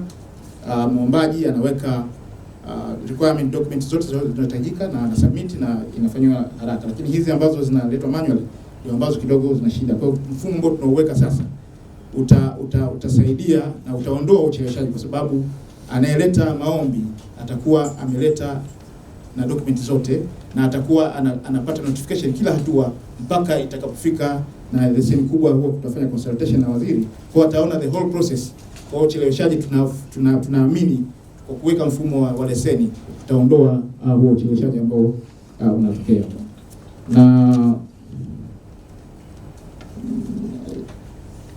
hayo ni makubwa ya fee. Nimezungumzia kwamba tunafanya rejea ya regulations ili kuweza kupunguza fees, kwa sababu kweli tulifanya consultation na nafikiri kwa kuna wadau wengine walikuja TCRA pale katika swala ambalo lilikuwa linaonekana lina hinda au ni barrier katika kufanya business, ni fee kubwa. Kwa hiyo tumepokea maoni na kama nilivyosema tuna review ili kuzipunguza, lakini bado fees zinahitajika kwa sababu zinahitajika kwa sababu ya shughuli za administrative na kadhalika. Kwa hiyo hayo mengine tumeyapokea, tutafanya kazi. Nakushukuru Mheshimiwa Waziri. Kuna hoja hapa ilisemwa kwamba kuna wakati ulikuwa ukisikia TCRA watu wanaanza kuogopa. Sasa hivi hiyo akiwaogopesheni njoo mniambie unaogopesheni. Kwa hiyo thinking nayo tumeibadilisha kabisa. Lakini hili nalo wanalosema kwa kweli nao tumeshaanza kufanyia kazi, kwamba tunabadilisha kila kitu. Moja jambo kubwa ambalo tunatakiwa ni kugenerate more local content ndani ya nchi yetu. Na fees na hizi taratibu tulikuwa tumeziwekea zilikuwa zinakwaza local content zetu. Kwa hiyo hilo tunaenda kubadilisha, hizo fee structure regulations yanayosimamia hilo tunabadilisha.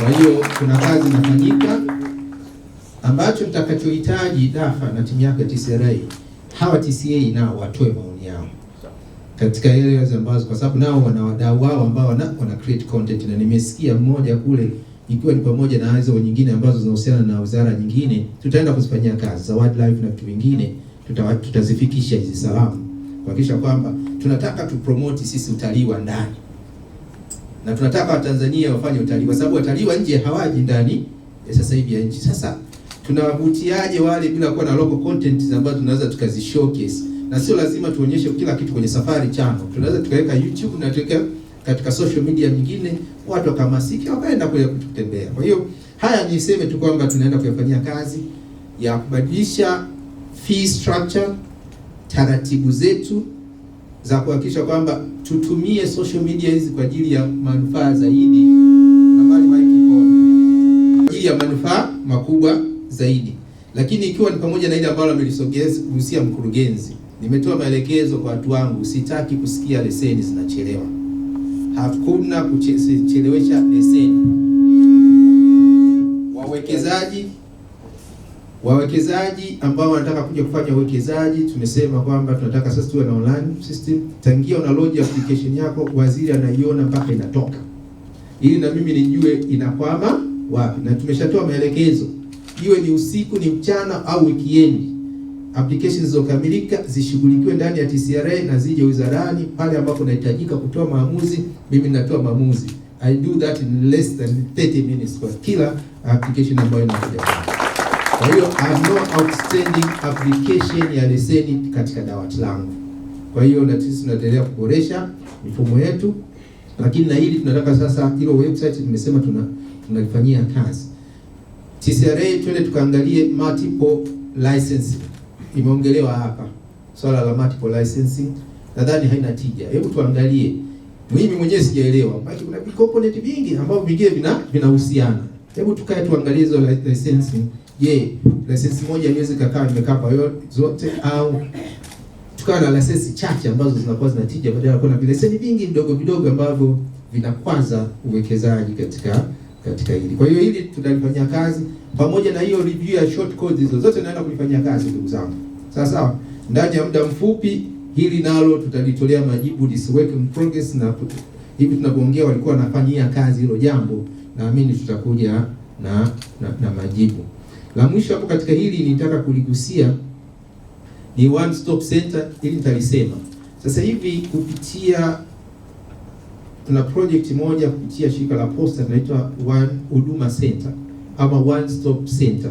Tunachotaka sasa hivi, kwa sababu ya mtandao wetu mkubwa wa posta, tuweze kuzitumia posta zetu kwa ajili mwananchi akienda pale sio kununua stamp na kupost barua. Sasa hivi utakwenda kupata huduma zote, kuanzia masuala ya e-commerce na huduma za muhimu za serikali, za kibenki, za zote, iwe ni cheti cha kuzaliwa, sio mambo yako na nini, taasisi zote za serikali unaweza kaenda pale posta ukazipata na kuhudumiwa kwa haraka. Kwa hiyo tunaendelea na mchakato huo na kazi inaendelea. Tunataka tuanze kuipilot mwezi Julai.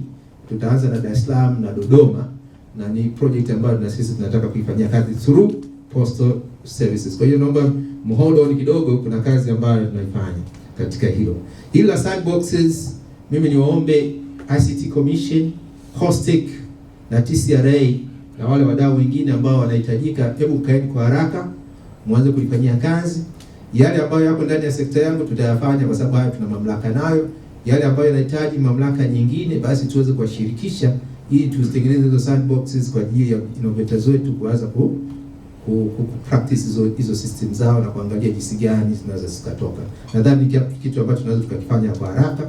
Kwa hiyo COSTECH, ICT Commission pamoja na TCRA, kaeni yale ambayo yanahitaji sisi katika mawaziri basi tutayafanyia maamuzi kwa haraka.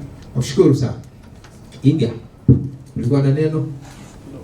Serikali inatambua, inathamini na inahimiza ushiriki wa sekta binafsi kwenye kukuza matumizi ya TEHAMA serikalini.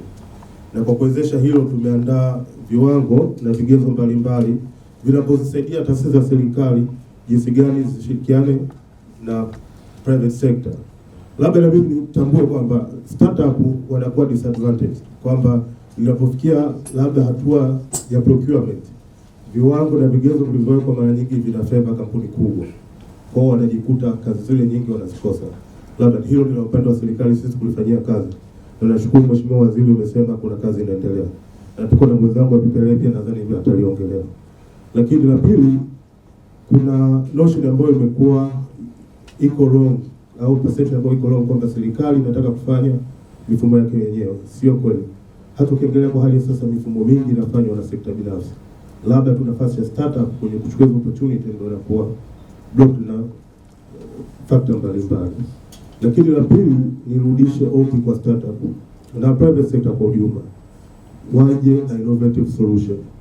Hizi kazi ndogo ndogo kama kutengeneza website na mifumo midogo tayari serikali na wataalamu wake wanaweza kuzifanya. Kwa waje waongeze juu ya hapo. Nafasi ipo ni kubwa na fursa ipo kubwa sana. Asante. Una crash hapa basi inabidi atoke mtaalamu kule kuja kuservice na nini, inatusumbua sana. Lakini tunaamini kwamba tuna vijana wazuri, innovators wazuri na dirisha halijafungwa. Hebu tu aim juu kidogo, si ndio? Tuangalie gaps katika ecosystem yetu ya mifumo. Na tuzingatie vile na mimi niombe Inga mshare hizo details, what the policy standards ambazo tunazozitaka, ili sasa tuwe na mifumo ambapo vijana wetu wanaweza nao wakatoa service to the government. Kwa hiyo mimi niombe sana. Sasa moja ni mfumo wa luku. Sasa hivi mfumo wa luku tunategemea ni wa nje ya nchi, si ndio?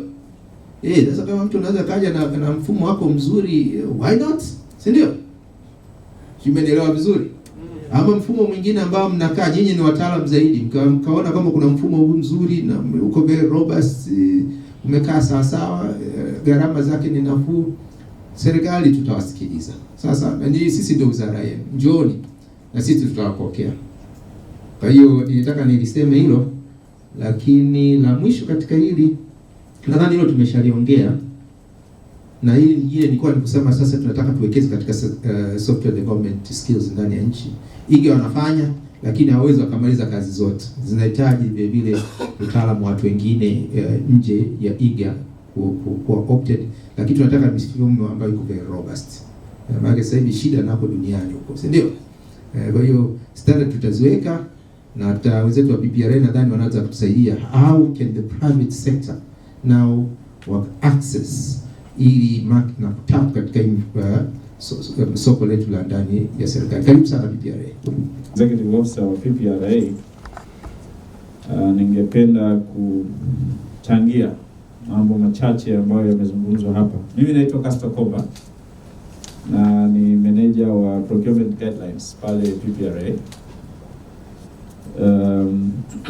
Ningependa kuzungumzia maeneo kama matatu manne hivi ambayo yamezungumzwa hapa. Na kimsingi nataka kuonesha fursa ambazo industry hii ya ICT wanayo kwenye public procurement. Jambo la kwanza ambalo nitaka wafahamu ni kwamba public procurement ina operate katika mazingira ya namna mbili. Na katika mazingira ya kwanza ni kwamba lazima kuwe na ushindani. Kwa hivyo unapokuja kuingia kwenye public procurement lazima ujue kwamba utakutana na wenzako ambao wamejipanga na wako tayari kutapu hizo potentials. Lakini jambo la pili, mazingira ya pili ni mazingira ya upendeleo. Public procurement inatoa upendeleo kwa wazawa, tunaita local firms au local individuals, na hii imezungumzwa sana hapa, kitu kinaitwa local content. Kwa hata kwenye public procurement ipo, na tunafanya kazi karibu sana na hao wenzetu wa NIC. Bahati mbaya hayupo leo, lakini angeweza kusema ni kwa namna gani tunashirikiana na hao wenzetu kwa ajili ya kusaidia Watanzania waweze kuchukua fursa katika public procurement. Na ningependa kusema huo upendeleo huko katika makundi mangapi? Kundi la kwanza la upendeleo ni unaitwa upendeleo wa kitaifa. Kwa hivyo zabuni zinatangazwa za national na international, lakini kunatolewa kitu kinaitwa margin of preference kwenye hizo zabuni, upendeleo kwa ajili ya makampuni yetu ya ndani. Yaani unapewa margin ambayo ina range kati ya 6% mpaka 10%. Kwa makampuni ya ndani, na sheria imetoa definition ya kampuni la ndani ni lipi au local firm ni ipi. Nasema ni lile kampuni ambalo linamilikiwa na wazao. Asilimia kubwa ya share inamilikiwa na wazao. Hiyo ndio inaitwa local firm. Kwa hiyo wewe kama ni mzawa 100%, manake una uhakika wa kupata 10% wakati wa michakato ya zabuni kama hiyo. Lakini sasa hiyo inakwenda zaidi kwa wale wenzetu ambao pengine wameshakuwa wakubwa. Lakini upendeleo wa pili unaitwa upendeleo maalum. Sasa huu tunaweza tukaona ni hata sisi ambao tunaanza biashara, tunajaribu kuingia kwenye business, tunaweza tukanufaika. Upendeleo huu sasa zinatangazwa zabuni kwa ajili ya wazawa tu. Yaani hawa wa nje wanakuwa excluded. Na hizo zabuni zipo na zina value. Value zake zina range kati ya bilioni 10 kushuka chini. Yaani nazungumzia kwenye works, lakini kwenye supply ni bilioni 2 na kushuka chini. Kwa hizo ni kwa ajili ya makampuni ya ndani. Tuna hizo zabuni huwa zinatangazwa na watu wanapata. Lakini upendeleo mwingine unaitwa upendeleo wa vitu vyetu vya ndani. Yaani locally manufactured goods. Au kama hizo tunazungumzia skills za ndani na kadhalika na kadhalika. Sasa nyinyi mnaweza mkaingia sana kwenye eneo la consultancy services. Mnaingia zaidi kwenye eneo hilo. Sasa hivi kwenye upande wa consultancy services imesemwa kabisa kwamba kampuni la nje au mtu wa nje anayetaka kufanya kazi za consultancy services hapa nchini lazima ashirikiane na mtu wa ndani. Kwa hiyo ni condition ambayo imewekwa kwenye sheria ya ununuzi wa umma, marekebisho ya 2016. Kwa hiyo bado tunafanyia kazi maeneo mengine, lakini ile eneo la consultancy services tayari kwa mtu wa nje hawezi kuja kufanya kazi hapa kama hajashirikiana na mtu wa ndani. Kwa hiyo ni fursa nyingine kwetu. Lakini jambo jingine ni kuna kitu kinaitwa set aside scheme. Yaani nimefurahi mtu wa halmashauri amezungumza vizuri sana. Amezungumzia makundi manne. Sasa sheria ya ununuzi wa umma pia imetaja hayo makundi manne. Imetaja wanawake, imetaja vijana, imetaja wazee na imetaja na watu wenye ulemavu. Sasa sijui kama hadhara hii inaingia zaidi kwenye lakini kiangalia sura nyingi hapa ni vijana. Na vijana ni wale wana range kati ya miaka 18 mpaka miaka 35. Kwa hiyo ukishafika miaka 36 wewe umegraduate kwa kijana, wewe ni mtu mzima. Lakini naona nikiangalia wengi tuko eneo hilo. Kwa hiyo bado tuna hiyo fursa ya kupata hiyo. Sasa kwenye public procurement imetengwa 30%. Kule alisema asilimia ngapi? 10. Ambako kule sasa wao wanatoa mikopo. Lakini huku kwetu, huku public procurement, sisi tunakupa wewe fursa. Yaani kila taasisi ya umma inapotangaza APP, Annual Procurement Plan, inatakiwa kutenga 30% kwa ajili ya haya makundi manne. Na tuna enforce. TPRA tunasimamia hilo, na ukaguzi wa mwaka 2019-20 tumegundua bado Watanzania hawajapata potential. Hawajaona hizo potential. Hawajaamka kuchangamkia hizo fursa. Sasa haya makundi maalum lazima yaandikishwe. Na mmoja wa mtu anayeandikisha ni TAMISEMI. Kwa ukitaka kujiungana kuchukua hizo fursa kwenye public procurement, utakwenda kujiandikisha TAMISEMI. Tuna taasisi nyingi ambazo zimetajwa. Tumetoa guideline iko kwenye website ya PPRA. Kwa utaangalia ni watu gani wewe unaweza ukaenda kujiandikisha kwako kulingana na eneo unalotoka ili uweze kunufaika na huo mpango. Na haya makundi yameorodheshwa kwenye website ya PPRA. Sasa bado hatujafika hata makundi 100 mpaka sasa hivi. Kwa hiyo unaweza ukaona taasisi za umma tunakwenda tunamwambia kwa nini wewe hujaimplement hii 30%? Anakuambia hakuna makundi maalum, hakuna watu ambao wako tayari. Ningefanyaje? Kwa hiyo inakuwa tayari ni excuse. Lakini kumbe wewe ukienda kujiandikisha ukakaa pale atakosa ile excuse. Kusema kwa nini ukuimplement hii 30%? Atatafuta sababu nyingine, lakini sio kwa sababu nyinyi hamjajiandikisha. Kwa hiyo mchukue hiyo fursa mkajiandikishe. Na TAMISEMI pia wana jukumu la kufanya capacity building kwa makundi haya maalum. Yaani kwa haya makundi TAMISEMI anaingia kwenye kundi linaloitwa special group supporting entities. Yaani wao wana support na wanawaregister, lakini pia wana power ya kujiregister pale ambapo wana misbehave. Lakini hawakuregister kabla hawajakujengea uwezo. Maana yake nini? Wanatakiwa kuhakikisha kwamba wewe unafahamu unachokwenda kufanya kabla hujaingizwa kwenye register ya PPRA. Kwa hiyo taasisi nunuzi inapotaka kukutumia wewe haiwezi kukutumia kama haupo kwenye register ya PPRA. Maana yake ukishakuwa registered kwenye register ya PPRA tunakuregard wewe kama tayari una certification na una sifa za kufanya kazi za serikali. Hilo ni eneo la upendeleo, lakini nitaka niseme eneo jingine ambalo lina relate na nyie ni eneo la TANEPS. Sijui kama mnaifahamu. Tanzania National Electronic Procurement System. Sasa hivi Tanzania tumemove zaidi ya 98% ya taasisi za umma Tanzania sasa hivi zinatumia TANEPS.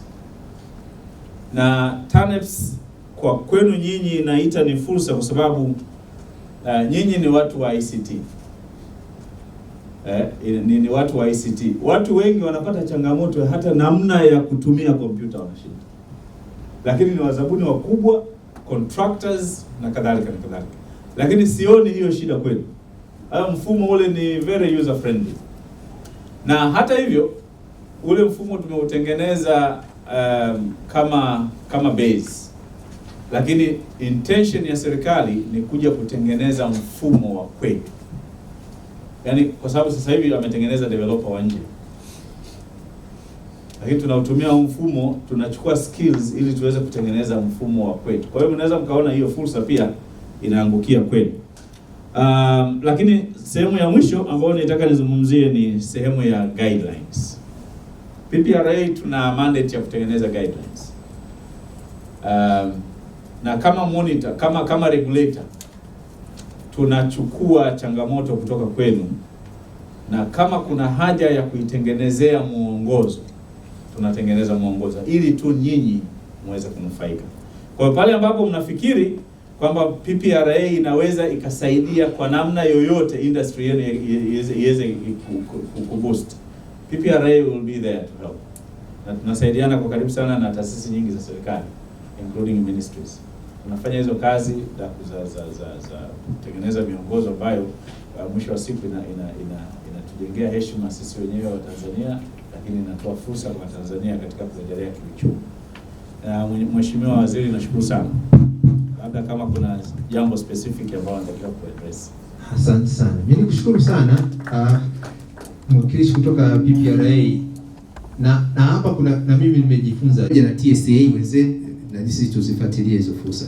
Lakini swala la uratibu nimeliona jambo jingine ambalo nalo tunahitaji tulifanyie kazi. Katika swala la database nadhani tunaenda kusort out some of this problem leo. Hii database ambayo tutailaunch hapa ambayo na mimi ni wa encourage kila mmoja a register. Kwa sababu mle ukisha register tutakuwa tunajua who is where and who's doing what. Na hiyo sasa tuta synchronize na hizi mamlaka nyingine. Hiyo ni TAMISEMI na pamoja na zetu PPRA na muweze kujulikana.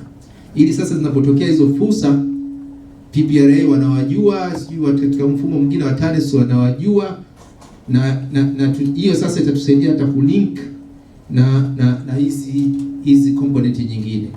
Na amesema hapa kwamba hizo 30% ya hizi kazi za consultants. Kwa hiyo maana yake ni nini? Kwamba hatujazuiwa sisi kufanya kazi za serikali. Nadhani tulikuwa kwamba hatujaweka utaratibu mzuri wa engagement na kujua taratibu ambazo tunapaswa kuzifuata. Kwa hiyo naamini sasa tutakuja kulaunch na hii soft center yetu hii. Maana yake kwamba we are halfway, kwamba tumeanza kuwatambueni. Na sisi sasa zile fursa tutakuwa tunazilinki pamoja na nyinyi pamoja na hao watu wengine. Kwa hiyo mimi nadhani ili nalo tumeanza nalo vizuri. Tunawashukuru sana wachangiaji wote kutoka taasisi mbalimbali za serikali ambao wamekuja ku add value. Zile nyingine ambazo kwa tumezialika lakini kuna issue zao hakuweza kufika, basi hizo nazo tunazichukua na kwenda kuzifanyia kazi. Mimi nadhani niende moja kwa moja, si ndio? Mimi nivunje protokali, niingie moja kwa moja.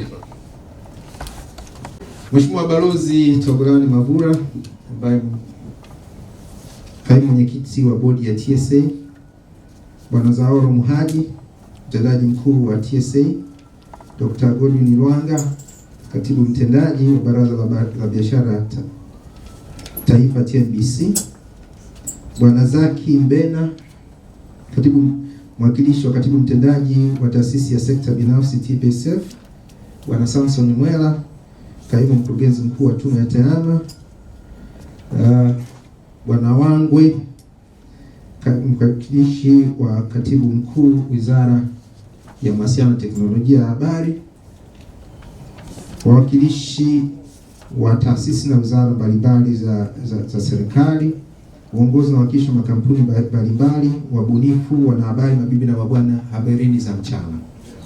Kumbuka tulikutana tarehe 3 mwezi Mei na niliwaahidi kwamba kutokana na mjadala wa tarehe 3 kulikuwa kuna umuhimu mimi na nyinyi kuja kukutana. Na nasema muungwana anatimiza ahadi yake, na leo nimetimiza ahadi yangu.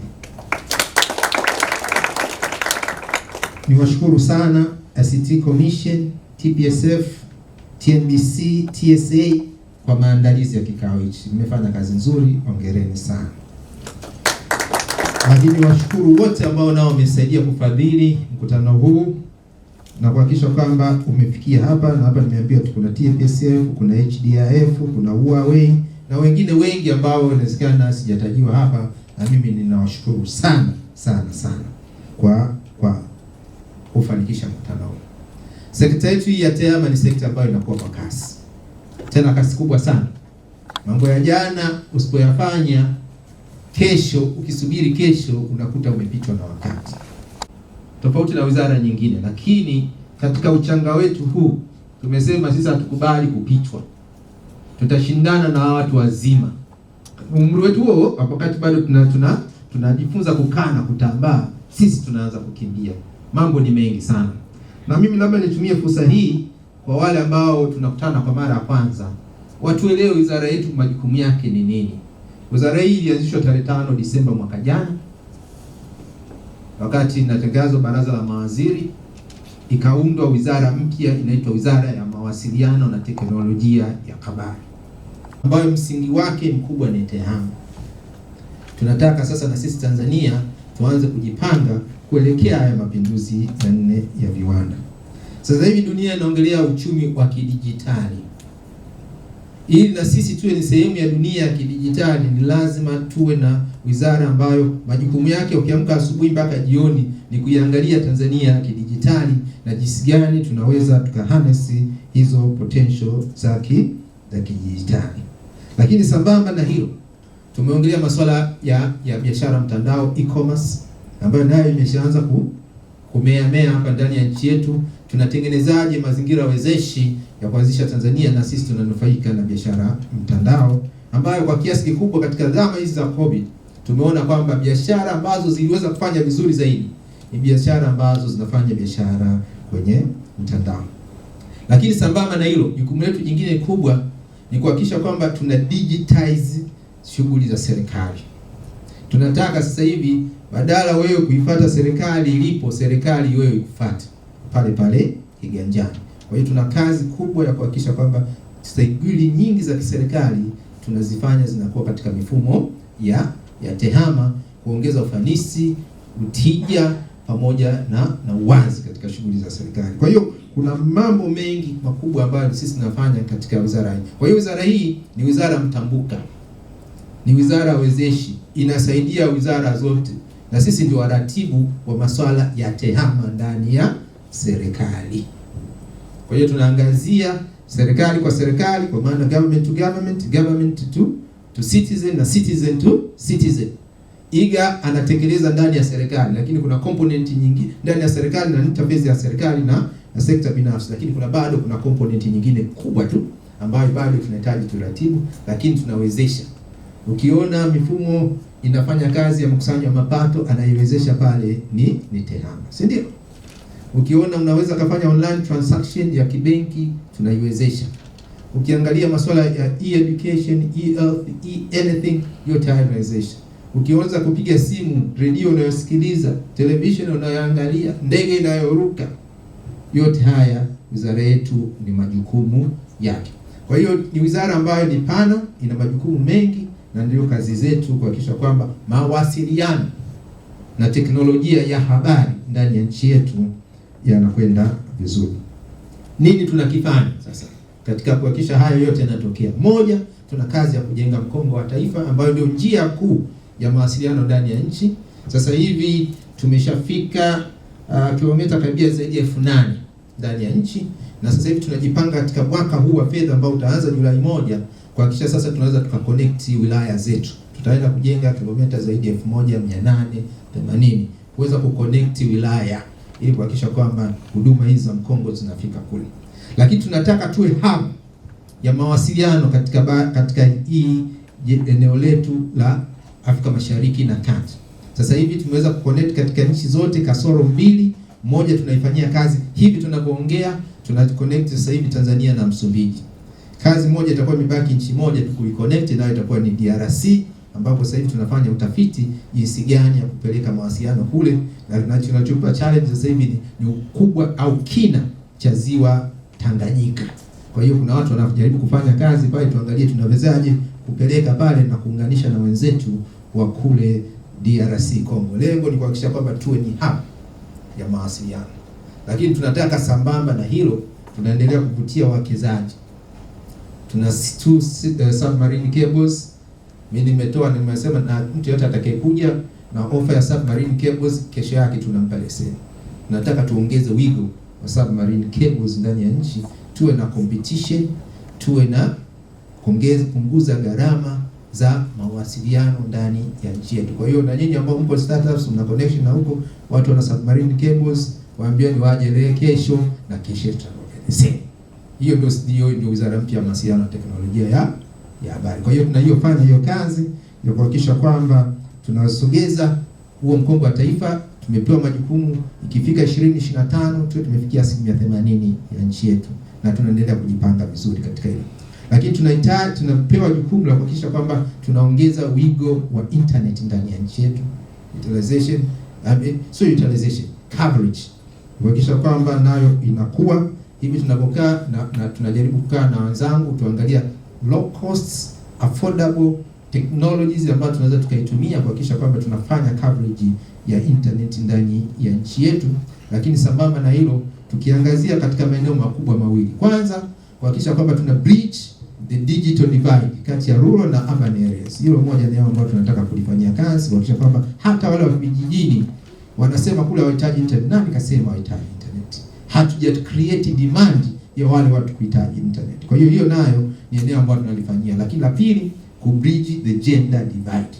Nikiangalia hapa kina dada wako wachache sana, wengi ni wanaume.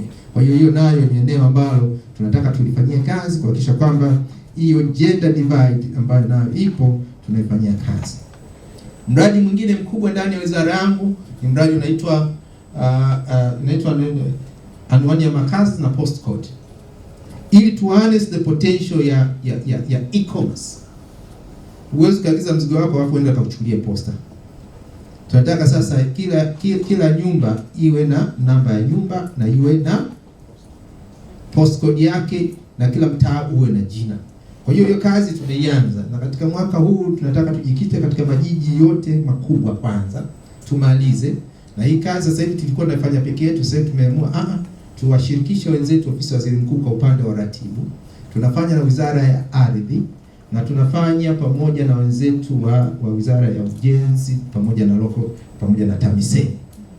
Lengo ni kuhakikisha kwamba kila nyumba ina namba, kila mtaa una jina, ili sasa unapokuwa unaagiza mzigo wako tuweze kukuletea mpaka nyumbani. It's a big project ambayo iko chini ya wizara yangu na tunafanyia kazi, na serikali imefanya investment kubwa sana na imetupatia fedha nyingi sana kuhakikisha kwamba vile vibao vya kijano vile mnaviona mko mtaani tunataka tuvisambaze kila mahali kuhakikisha kwamba hilo nalo tunalifanyia kazi. Kwa hiyo this is one of the other big projects ambayo tunayo. Lakini sambamba na hilo tuna project ya kuhakikisha kwamba sasa digital literacy, kwa sababu hii pamoja na hiyo tutaweka investment yote, lakini kama watu hawaelewi TEHAMA ni nini, tutakuwa tunatwanga maji kwenye kinu. Kwa hiyo hiyo yote masuala ya ICT curriculum, mimi ni muumini kwamba tukianza chuo kikuu tumechelewa sana. Tunahitaji tuanze mapema sana. Na nimeanza kuanza mambo mengine, tumeanza kufikiria huko hata kuwa watoto wanapofunga shule tuwe na summer camps za ICT. Si ndio? Yes, masuala ya coding tuanze hivyo. Watoto wachache watakuja pale, watacheza, wachache watachukua na wengine they will grow. Si ndio? Kwa hiyo ndio vitu vingine vya innovation ambazo na sisi tumeanza kuvifikiria kwamba tuanze digital literacy kwa across board, ili sasa na watu tuweze kuwa na hiyo digital inclusion katika maeneo haya, lakini sambamba na digital utilization. Jana mnadhani mmesikia kuhusiana na hizo kodi. Lengo letu ni jema tu kwamba tuongeze availability of devices ndani ya nchi ili watu waweze kutumia hiyo capacity ambayo tunayo. Lakini sambamba na hilo, kitu kingine ambacho tumeanza kukifanyia kazi nadhani, na hili tutawashirikisha, tunataka tuandae digital economy strategy, na hiyo kazi itaanza karibuni. Kwa hiyo na nyinyi kama startup usicheze mbali, kwa sababu hapo ndipo sasa tunataka kutengeneza digital economy blueprint. If you miss the boat pale tutakuwa ndio umepotea njia. Kwa hiyo TSA niwaambieni, ndani ya muda mfupi hiyo kazi inakwenda kuanza. Mkiona kwamba hujakumbushwa mwambie ICT kwamba TSA nao lazima washirikishwe. Wadau wote lazima tushirikishwe. Hatutaki kumwacha kwa sababu ikitengenezwa ile blueprint ndio inaenda kugusa kama ile ease of doing business blueprint. Sasa hii itakuwa ni kwa upande wa digital economy. Kwa hiyo tuhakikishe kila mtu anatoa mawazo yake, maboresho yake. Hiyo sasa itakuwa ndio blueprint yetu, na hiyo tunataka tuiandae mapema iwezekanavyo ili tuende sambamba. Vitu viwili vingine ambavyo tunavifanyia kazi, tunaandaa sheria. Sheria ya kwanza ambayo bado tunataka kuiandaa ili wizara yangu iweze kusimamia vizuri sekta hii, tunahitaji sheria ya TEHAMA ili kutekeleza sera ya TEHAMA. Kwa hiyo nayo ni kazi ambayo itaendelea, na nyinyi tutawashirikisheni ili na nyinyi muweze kutoa maoni yenu, tuwe na sheria nzuri, very inclusive, na sheria ambayo itasaidia kukuza sekta hii ya TEHAMA ndani ya nchi. Lakini sambamba na hilo, sheria nyingine ambayo tunaitengeneza inaitwa Data Privacy and Data Protection Act. Hiyo nayo ni sheria. Juzi tumefanya utafiti kafupi hapa, hali ni mbaya. Nilituma watu wangu wakafanya tu utafiti, wakakusanya makaratasi huko mtaani kwenye maduka ya dawa. Tukakusanya bahasha 350 zile 300. Tukakuta katika bahasha 250 zilizoletewa ni medical reports za baadhi yetu hapa, ni CV zako, barua zako wewe za maombi, hoteli bili yako, ulilala wapi na ulienda kulala na nani. Sio mnaelewa vizuri? Hizi taarifa binafsi, ujue taarifa zako ziko wapi, zinatumikaje, nani anazi access, zinatunzwa kwa utaratibu gani. Sheria hii haina kusudiwa kuja kuminyana huo wala uhuru.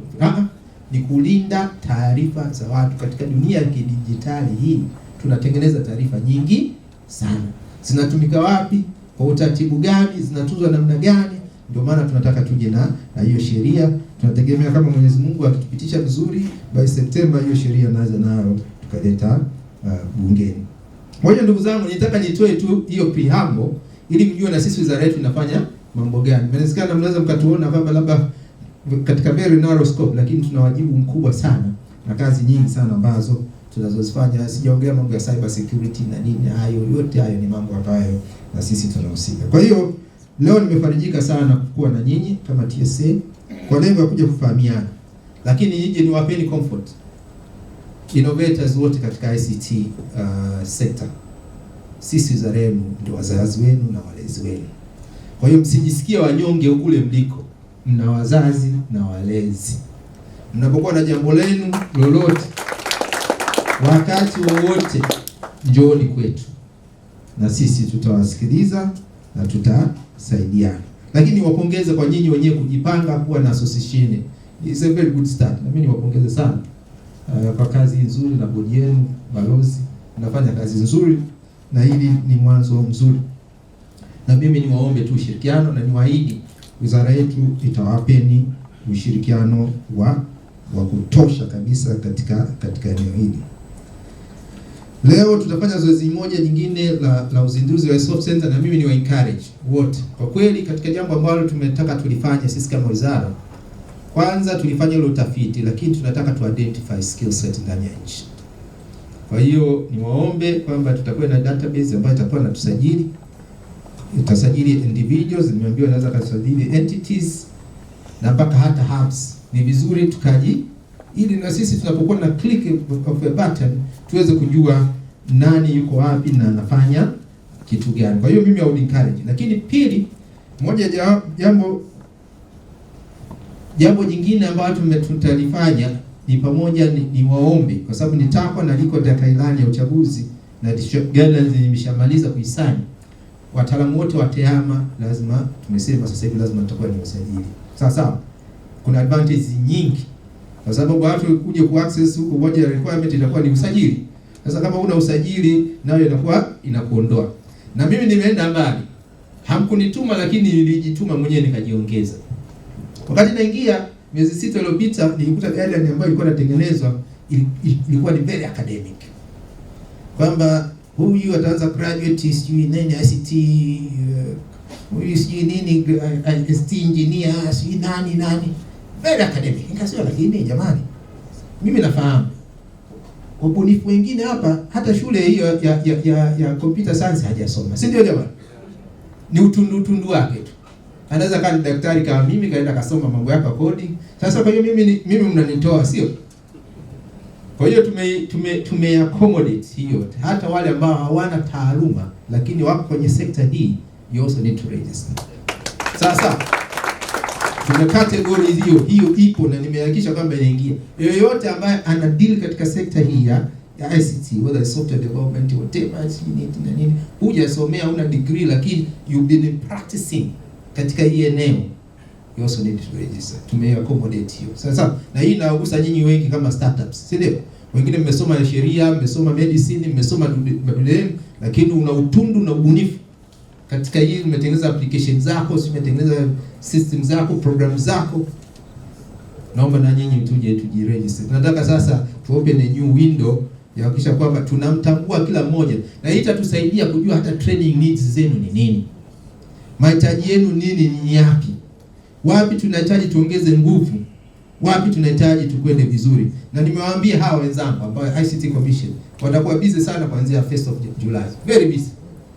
Nimewaambia kwamba baada ya hapo sasa tunatengeneza hata hizi continue professional development program. Sasa katika maeneo yenu na hata kuhusisha na taasisi nyingine ambazo tumeshaanza kuingia makubaliano nayo, ikiwa pamoja na Estonia, tunatafuta na nchi nyingine nyingi tu ambazo zimeadvance sana katika technology, tuwaunganishe sasa ili wale waje watusaidie katika baadhi ya maeneo, pamoja na hizi professional certification. Access ya hizi ni ngumu sana kwa nchi nyingi, lakini tunataka through hawa tujenge hizo mahusiano, hizo professional certifications ziweze kujengwa, wafanywa kaa hapa nchini, na sisi tukawa ni regional hub ya hizi professional certification katika maeneo mengine. Sambamba na hilo, swala la uratibu nalo tutaliweka vizuri. Najua kuna kazi nzuri sana inafanyika na Hostek, nikushukuru sana Dr. Nungu, lakini haya sasa kwa sababu kuna hubs nyingi, ziko nyingi, si accelerator ziko nyingi sana. Kwa hiyo lazima sasa hivi tufike mahali tuziregulate, na tutaweka utaratibu huo wa kuziregulate. Lengo ni zuri tu, tusiwe na duplication of efforts wala duplication of, tukijua kwamba hii iko kwenye private sector wanafanya vizuri, Ndoto Hub, sijui Sarara Venture, sijui nani mwingine yuko huko anafanya, sijui Kinu nani anafanya vizuri, we know kwamba ukitaji sehemu fulani nenda sehemu fulani, si ndio? Ama ukitaka Center for Excellence katika maswala haya ya agriculture nenda Sokoine. Ama ukienda Musti itakuwa na dini na specific, ama ukienda Nelson Mandela kwa ICT, tunataka tuwe na something like that. Badala kwamba every entity inakuwa na duplication ile nakuta we don't add value. Kwa hiyo hili sasa ndio nimesema kwamba nalo tutaliwekea nguvu kubwa. Kwa hiyo kwamba tunakaa tunaratibu ili tuweze kwenda sawa sawa, lakini kuhakikisha kwamba napo tuna develop hizo training. Mengi tumeyasema, na wakati watu hoja hapa walipokuwa najibu, na mimi nilikuwa nawekea msisitizo, lakini niwaambieni tu ndugu zangu, yote tumeyapokea. Yale ndani ya wizara yangu that hilo tunalifanyia kazi. Na wale ambao wameinteract na mimi huwa mambo yangu yanakwenda yamenyoka. Hatutachukua unless labda ni la swala la kisheria. Lakini swala la kanuni la maamuzi ya waziri, that I can do, na yeye anafanyia maamuzi. Yale mabaya mengine yatahitaji sasa ni engage na wizara nyingine. Hayo yote tumeyachukua, na napongeza sana TSA kwa kutuletea, na I think tutaanza vizuri. Tumeanza vizuri, na hili nataka niwapongeze sana kwa hili, kwa kuliweka sawa sawa. Sasa mmeniuliza swala Investors Forum inakuja lini? Hilo nalo tunalifanyia kazi pamoja na ICT, na nashukuru wenzangu wa TMBC. Tulikuwa nafikiria mwezi Julai tuitishe hiyo Investors Forum. Na lengo ni nini? Tunataka tuwaite watu kutoka nje nao waje kuona tunachokifanya ni nini, lakini pili kuja kuangalizia fursa ambazo ziko ndani ya nchi. Kwa hiyo na mimi mabalozi wachache ambao nimekutana nao tumeshaanza kuambia, na maandalizi hayo tumeanza. Inawezekana that can be that July ama tukasogea mbele kidogo, lakini intention in 1 month time or 2 months time, lengo ni kuwa na hiyo Investors Forum, na nyinyi kama TSA get ready, that is coming. Lakini sambamba na hilo, wakati nakuja hapa tukua Sarara Venture, nikaambiwa kwamba kuna mkutano wenu ambao nadhani unafanyika mwezi wa 11 ambao unahusisha investors kuja, ambao nao wanakuja hiyo capital venture, mnaita mambo lugha zenu unazozungumza sana, venture capitals. Yes, kwa sababu leo na mimi nimekuja kujifunza mambo mapya, crowdfunding, na mimi najifunza sasa hivi these new terminology na funding terminology. Lakini what I can say ni kwamba sisi tuko tayari kushirikiana na nyinyi. Inawezekana haya mambo ni bado mapya sana kwa baadhi yetu ndani ya serikali, na sisi tunaendelea kujifunza. Lakini the intention ya serikali ni kuhakikisha kwamba na sisi tuna harness potential iliyopo katika masuala ya startups. Nchi nyingine za Afrika zimepiga hatua kubwa sana, na sisi tunataka tufike pale. Sasa ndugu zangu, kwa hiyo niliwaambia hiyo mkutano wa Novemba, basi na sisi serikali mtushirikishe. Ili sasa na sisi tukiwatambua na nyinyi mkiwa mmesajili, unapoenda kusema kwamba baada mimi ni startup iko Tanzania, tukipuli kwenye database zetu nasema huyu tunamfahamu, barua yako hii hapa. Si mnataka barua jamani? Ya support from the government. Sasa tunakupaje support kama wewe hatukutambui, you are not in our database. Kwa hiyo hili na katika huo mkutano tumesema na sisi tutashiriki, mtushirikishe. Na mimi niwaombeni msitogope sisi kama serikali. Sisi ni wenzenu. You have an issue, come to us. We have a open door policy ndani ya wizara yangu. Sasa ndugu zangu, come to us, na sisi tutawapeni ushirikiano wote ambao unahitajika. Sasa as a matter of way forward, nimalizie na mambo machache tu. La kwanza, mimi natamani, inawezekana sio for the whole crowd, lakini tuwe na quarterly meetings.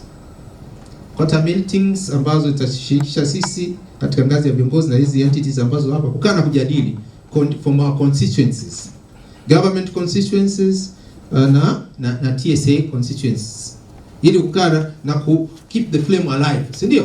Kuna issues ambazo zinahitaji kufanywa kazi, ili kama kuna issues ambazo zinahitaji legal review, tax reforms na institutional reviews, tuendelee kupeana taarifa.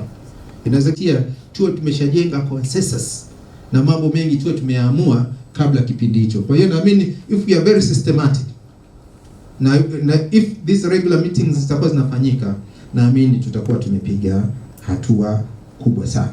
Nimeliongelea Investors Forum, lakini eneo jingine ambalo natamani tutakaa na wenzetu wa Wizara ya Elimu, Sayansi na Teknolojia, Faustine pamoja na mkurugenzi wa Science and Technology, ni kuboresha sasa ile Innovation Week pamoja na makisatu pale, ili sasa tunataka iwe ni nzuri zaidi na kubwa zaidi na pana zaidi, ili sasa tukiwa na Innovation Week hiyo ni Innovation Week ya kikweli kweli, na kama ni masuala ubunifu yawe ubunifu wa kikweli kweli. Na nafikiria mambo mengi makubwa hivi. Kwa nini kwa mfano mtu anataka startup kake pale, amekuja tukamshindanisha, ametengeneza application yake ama program yake, kwa nini tusimpe incentive kama serikali, si ndio? Mpe zawadi au yeye kusaidia kudevelop, si ndio?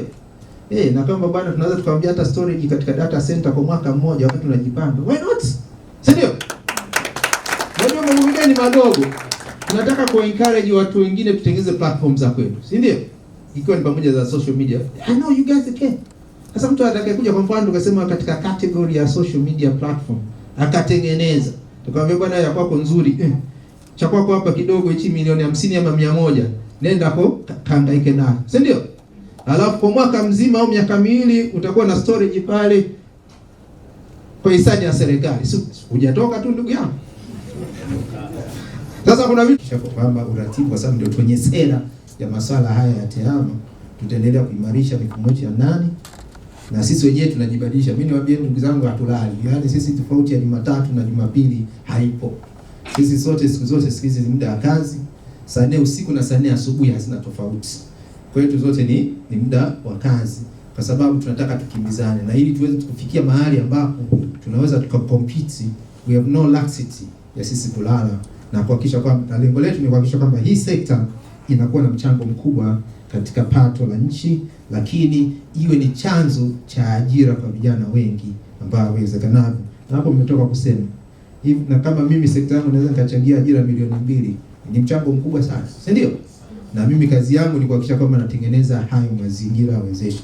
Na mimi niwaombe na nimalizie kusema wizara yangu kazi yake ni kutengeneza mazingira wezeshi ya kukuza mawasiliano na teknolojia ya habari.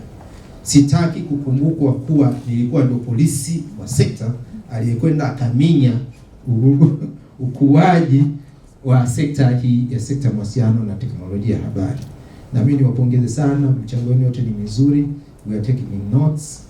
Actually everything is going to be worked on. Na hii quarterly meetings zifanyike, mkurugenzi wangu wa ICTC hakikisha kama tunao engage. Lakini nimalize kwa kushukuru sana TNBC, mmekuwa wadau wakubwa sana since the day one. Wewe bwana, naomba tumpigie makofi sana. Alibaini the idea na tunatembea naye.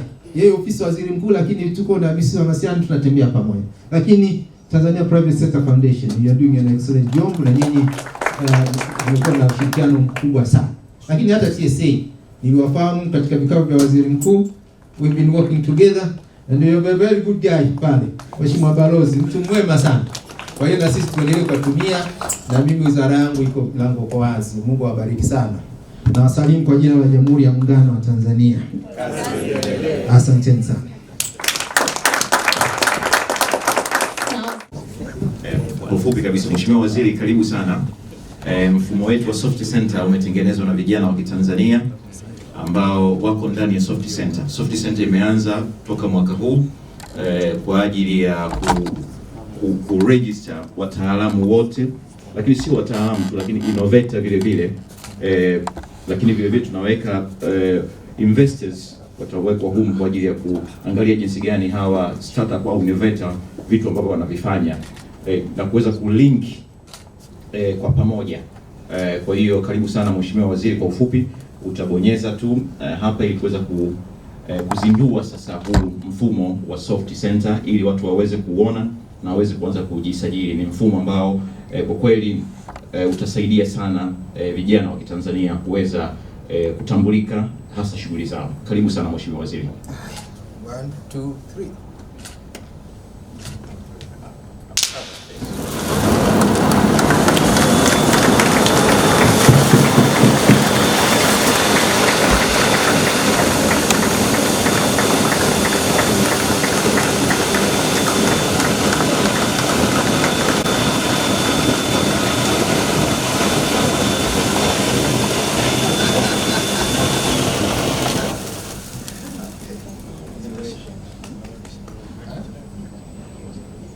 Jamani, tumeshaongea yote. Kwa hiyo mimi niwaombe sana. Kwanza hongera sana kwa waandaaji wa mfumo, nimeambiwa ni wazalendo, vijana, hongereni. Lakini I would encourage you and urge you, kila mmoja wenu ajisajili. Tunataka tutengeze fursa, tuunganishe na fursa ili hizi changamoto ambazo zinajitokeza, mambo mbalimbali tuweze kuyapatia majibu, lakini hatuwezi kuwapatia majibu kama hatujui nyenye mko wapi.